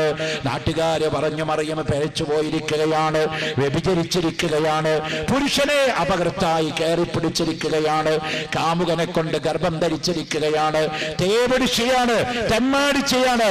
മറിയമിനെ പറ്റി വളരെ മോശമായ പരാമർശം നടത്തിയപ്പോ ബഹുമാനപ്പെട്ട മറിയം ബീവി റളിയല്ലാഹു അൻഹ കരഞ്ഞുകൊണ്ട് പറഞ്ഞു, തമ്പുരാനെ ഞാൻ വല്ലാത്ത വിഷമത്തിലാണ്, ആളുകൾ എന്നെ തേവിടിച്ച് എന്ന് വിളിക്കുന്നു. മറിയം ബീവിയോട് അല്ലാഹു പറയുന്നു, ഡോണ്ട് ടോക്ക്, ലിസൺ. നീ ഒരക്ഷരം ഒരാളോടും പറയണ്ട. ആർക്കെങ്കിലും വയറ്റിൽ കിടക്കുന്ന കുട്ടിയുടെ വാപ്പാരാണെന്ന് അറിയണമെങ്കിൽ കുട്ടിയോട് ചോദിക്കട്ടെ. വയറ്റിൽ കിടക്കുന്ന കുട്ടിയുടെ വാപ്പാരാണെന്ന് അറിയണമെങ്കിൽ കുട്ടിയോട് ചോദിക്കട്ടെ. മറുപടി പറയാൻ പറ്റുമോ? ഇപ്പൊ പറ്റുമോ? ഇപ്പൊ വലിയ സ്കാനിങ്ങും മണ്ണാങ്കട്ടൊക്കെ വന്ന കാലാണല്ലോ. ഒരു 9 മാസം ഗർഭമുള്ള പെണ്ണിന്റെ ഭാര്യന്റെ അടുത്ത് ചെന്നിട്ട് വോയിസ് റെക്കോർഡ്, മൊബൈലുണ്ടല്ലോ വോയിസ് റെക്കോർഡ് കൊണ്ട് സാധനം പറഞ്ഞത് അവിടെ ഫീഡ് ചെയ്യണേ. അതുപോലെ വോയിസ് റെക്കോർഡിൽ ഒരു കോഡ് വയറുള്ള വയറിന്റെ മേലെ കുത്തിയിട്ട് കുട്ടിയാരാ ചോദിച്ചാ മറുപടി ഉണ്ടാകോ? ഇല്ല. ഖുർആൻ പറയുന്ന മറുപടി ഉണ്ടാകും. ചോദിക്ക്, മറിയമിന്റെ വയറ്റിൽ കിടക്കുന്ന കുട്ടിയുടെ പിതാവ് ആരാണെന്ന് ആ വയറ്റിൽ കിടക്കുന്ന കുട്ടിയോട് ചോദിക്ക്. ചോദിച്ചില്ലേ? അതല്ലേ റിഫായി മാല പറഞ്ഞത്? മകനോ മകളോന്ന് ചോദിച്ച നേരത്ത് മകനാർ ആഹ്മദ് ബിറന്ന് ചൊന്നോവർ. ബഹുമാനപ്പെട്ട അഹ്മദ് അൽ കബീർ റിഫായി റളിയല്ലാഹു അൻഹുവിനെ അവിടുത്തെ ഉമ്മ ഗർഭം ധരിച്ചു പോയ സമയത്ത് ബഗ്ദാദിലെ പെണ്ണുങ്ങൾക്കൊരു സംശയം. വയറ്റിൽ കിടക്കുന്ന റിഫായി ഷെയ്ഖിന്റെ ഉമ്മയുടെ വയറ്റിൽ കിടക്കുന്ന കുട്ടി അഹ്മദ് അൽ കബീർ ആകുന്ന കുട്ടി ആണാണോ പെണ്ണാണോ? സംശയം ഉണ്ടാവും. നമ്മുടെ നാട്ടിലൊക്കെ കല്യാണം കല്യാണമൊക്കെ കഴിഞ്ഞ് പുതിയാപ്പിളയും പുതിയണ്ണൊക്കെ ആയി ഒരു 2-3 മാസം കഴിഞ്ഞ കല്യാണം കഴിഞ്ഞ് 3 മാസം കഴിഞ്ഞ അടുത്ത വീട്ടുകാരും കുടുംബക്കാരും വേണ്ടപ്പെട്ടവരൊക്കെ പെണ്ണിന്റെ വിശേഷം അറിയാൻ ഈ വീട്ടിലേക്ക് വരും. എന്നിട്ട് അമ്മായിമ്മനെ വിളിച്ചു ചോദിക്കും, മരിയോൾക്ക് വിശേഷം വല്ലതുണ്ടോ എന്നതിന്റെ അർത്ഥം മരിയോൾക്ക് വല്ല വിശേഷം ഉണ്ടോ എന്ന് ചോദിച്ചാൽ ജലദോഷം ഉണ്ടോ പനി ഉണ്ടോ എന്നല്ല. ആർ യു പ്രഗ്നന്റ്, അവൾ ഗർഭിണിയാണോ എന്ന് അതിന്റെ അർത്ഥം. അതിന് കൊടുക്കുന്ന ഒരു മജാസിയായ കലാമാണ് വിശേഷം വല്ലതുണ്ടോ. പണ്ട് അഹ്മദ് അൽ കബീർ റിഫായി തങ്ങളുടെ ആ പ്രസവിക്കപ്പെടാൻ പോകുന്ന കാലത്ത് ബഗ്ദാദിലെ പെണ്ണുങ്ങൾക്ക് ഒരു കമന്റ് ഉണ്ടായിരുന്നു. എന്താ അത്? ചില പെണ്ണുങ്ങളുടെ വയറ് വല്ലാതെ അങ്ങനെ പൂർത്തിരിക്കും. പ്രസവത്തിന് ശരീരത്തിന്റെ സൈക്കോളജിക്കൽ മെത്തേഡാ. ചില പെണ്ണുങ്ങളുടെ വയറ് വല്ലാതെ പൂർക്കും. ചിലർക്ക് ടിൻസ് ആയിരുന്നാ പോലും, എന്ന് പറഞ്ഞാൽ ഇരട്ടക്കുട്ടികളായിരുന്നാ പോലും ചിലപ്പോ വയറ് കുറവേ ഉണ്ടാവും. ശരീരത്തിന്റെ പ്രകൃതിയാ. പക്ഷെ നാട്ടിൻപുറത്തൊരു നാടൻ മസാല ഉണ്ട്. എന്താ അത്? വയറ് വല്ലാതെ പൂർത്ത പെണ്ണിന്റെ കുട്ടി ആണാണ്, വയറ് ചുരുങ്ങിപ്പോയാൽ പെണ്ണാണ്. റിഫായി ഷെയ്ഖിന്റെ ഉമ്മാനെ ഈ നിലക്ക് നാടൻ മസാല ഉപയോഗിച്ച് അവിടുത്തെ പെണ്ണുങ്ങൾ ഒന്ന് തമാശയാക്കിയതാ. തമാശ സാധാരണ പറയില്ല തമാശ. പക്ഷെ ഔലിയാക്കൾക്ക് ചിലപ്പോ തമാശ ഇഷ്ടപ്പെടില്ല, കറാമത്തായിട്ട് മറുപടി വരും.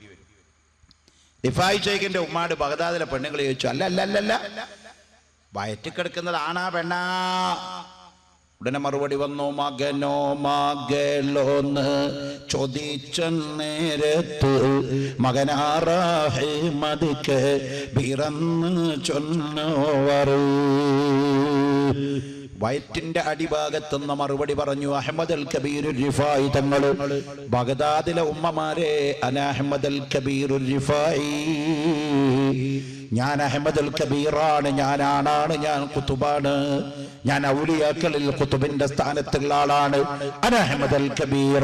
ഗർഭപാത്രത്തിന്റെ ഉള്ളെന്ന് അഹ്മദ് അൽ കബീർ റിഫായി മറുപടി പറഞ്ഞു. എന്നാൽ അതിന്റെയും 1500 കൊല്ലം മുമ്പ് ബഹുമാനപ്പെട്ട ഈസാ നബി അലൈഹിസ്സലാത്തു വസ്സലാം തങ്ങള് മറിയമിന്റെ ഗർഭപാത്രത്തിൽ കിടക്കുകയാണ് കൊച്ചുമോനായിക്കൊണ്ട്. ജെറുസലേമിലെ ബത്ലഹേമിലെ ജനങ്ങൾ വന്നുകൊണ്ട് വളഞ്ഞു നിന്ന് ചോദിക്കുകയാണ്, ആരാണടാ വയറ്റിൽ കിടക്കുന്ന കുട്ടി നിന്റെ തന്ത? ആരാണടി നിന്റെ ഗർഭപാത്രത്തിൽ കിടക്കുന്ന ശിശുവിന്റെ അച്ഛൻ എന്നിങ്ങനെ ചോദിക്കുന്ന സമയത്ത് വയറ്റിന്റെ ഉള്ളെന്ന് മറുപടി പറയുന്നു, ജനങ്ങളെ, ഞാൻ ഈസാ ഇബ്നു മറിയമാ, വാപ്പയില്ലാതെ ലോകത്ത് കുട്ടി ജനിക്കുന്ന ആദ്യത്തെ കുട്ടിയാണ്. ലോകശാസ്ത്രത്തിനെ ഞെട്ടിച്ച പ്രഖ്യാപനമാണത്. 2008 തെന്നലയിലെ മർക്കസിന്റെ സമ്മേളനം നടക്കുന്ന സമയത്ത് പോലും അമേരിക്കയിലെ പെന്റഗണിലേക്ക് നിങ്ങൾ ടെലിഫോൺ ചെയ്ത് ചോദിക്കുക, പിതാവില്ലാതെ കുട്ടിയുണ്ടാകുമെന്ന്. ആദ്യം കണ്ടുപിടിച്ച വർഷം 2007 മോനെ. പിതാവില്ലാതെ പെണ്ണിന്റെ ഗർഭപാത്രത്തിൽ കുട്ടിയെ ജനിപ്പിക്കാമെന്ന് അമേരിക്ക കണ്ടുപിടിച്ച വർഷം 2007 ആണെങ്കിൽ യേശു ക്രിസ്തു എന്ന് പറയുന്ന ഈസാ നബി ബാപ്പയില്ലാതെ ഈ മറിയമിന്റെ വയറ്റിൽ ജനിച്ചതാണെന്ന് പരിശുദ്ധ ഖുർആൻ വളരെ സീക്രട്ടാ പാസ്വേഡായി പറഞ്ഞത്, അതിന്റെ പാസ്വേഡ് 5 അക്ഷരമായി വെച്ചത് ആധുനിക ബയോളജിക്കുള്ള വെല്ലുവിളിയായിരുന്നു പ്രിയപ്പെട്ട സഹോദരന്മാരെ. അതുകൊണ്ട് സൂറത്ത് മറിയം പരിശുദ്ധ ഖുർആനില് 114 സൂറത്തുകളില് ഏറ്റവും സീരിയസ് ആയ സൂറത്തായത് കൊണ്ടാണ് അതിന്റെ തലക്ക് അല്ലാഹു കാഫ് ഹാ യാ ഐൻ സ്വാദ് 5 അക്ഷരം വെച്ചു കൊടുത്തു. അതിന്റെ ആഴഭാഗത്തേക്ക് ഇനിയും കടന്നാൽ നമുക്കൊക്കെ എന്തിനാണ് അൽബക്കറയുടെ തലക്ക് അലിഫ്ലാമിയും വന്നത്? അതിനൊക്കെ വലിയ വലിയ സൈക്കോളജിക്കൽ ശാസ്ത്രീയമായ നിഗമനങ്ങളുണ്ട്. ഞാനിപ്പോൾ അങ്ങോട്ട് പോകുന്നില്ല. എന്തായാലും നമ്മുടെ കയ്യിലുള്ള അറിവ് നമ്മൾ നേടിയെടുക്കുന്ന വിജ്ഞാനം, ഈ സ്ഥാപനത്തിൽ നിന്ന് പഠിക്കുന്ന വിജ്ഞാനം, അള്ളാഹുവിന്റെ പ്രകാശമാകുന്ന അറിവ്, അത് നേടാൻ ഭാഗ്യം സിദ്ധിച്ചവരൊക്കെ ഭാഗ്യവാന്മാരാണ്. ആർക്കെങ്കിലും അള്ളാഹു നാഫിയായ ഇൽമ നൽകപ്പെടുമ്പോൾ അധികരിച്ച ഖൈറുകൾ അതിന്റെ പിറകെ അള്ളാഹു നൽകും. ആ ഗണത്തിൽ അള്ളാഹു സാധുക്കളായ നമ്മെ എല്ലാവരെയും ഉൾപ്പെടുത്തി തെരുമാറാവട്ടെ. ആമീൻ എന്ന് ദുആ ചെയ്തുകൊണ്ട് ഈ തന്നില മർക്കസിന് വേണ്ടി നാട്ടിൽ നിന്നും സ്വദേശത്തു നിന്നും ധാരാളം ആളുകൾ സംഭാവന തന്നിട്ടുണ്ട്, തന്നുകൊണ്ടേ ഇരിക്കുകയാണ്, ഇനിയും തരണം. അവർക്കെല്ലാം വേണ്ടി ഒരു ഫാത്തിഹ വിളിച്ച് നമുക്കൊന്ന് ദുആ ചെയ്യണം.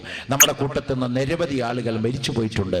അവരുടെ ഖബറിലേക്ക് നിയ്യത്ത് ചെയ്യണം. ഇപ്പോൾ തന്നെ നമ്മുടെ ഈ സ്ഥാപനത്തിന്റെ സമ്മേളനം ഇവിടെ നടക്കുന്ന ഈ വേളയിൽ ഒരു ചെറിയൊരു ആക്സിഡന്റില് നമ്മുടെ സ്ഥാപനത്തിലെ ഒരു കുട്ടിയും ആ കുട്ടി സഞ്ചരിച്ചിരുന്ന വാഹനത്തിന്റെ ഡ്രൈവറും വളരെ അപകടകരമായ ഒരു സിറ്റുവേഷനിൽ ആശുപത്രിയിൽ കിടക്കുകയാണ്.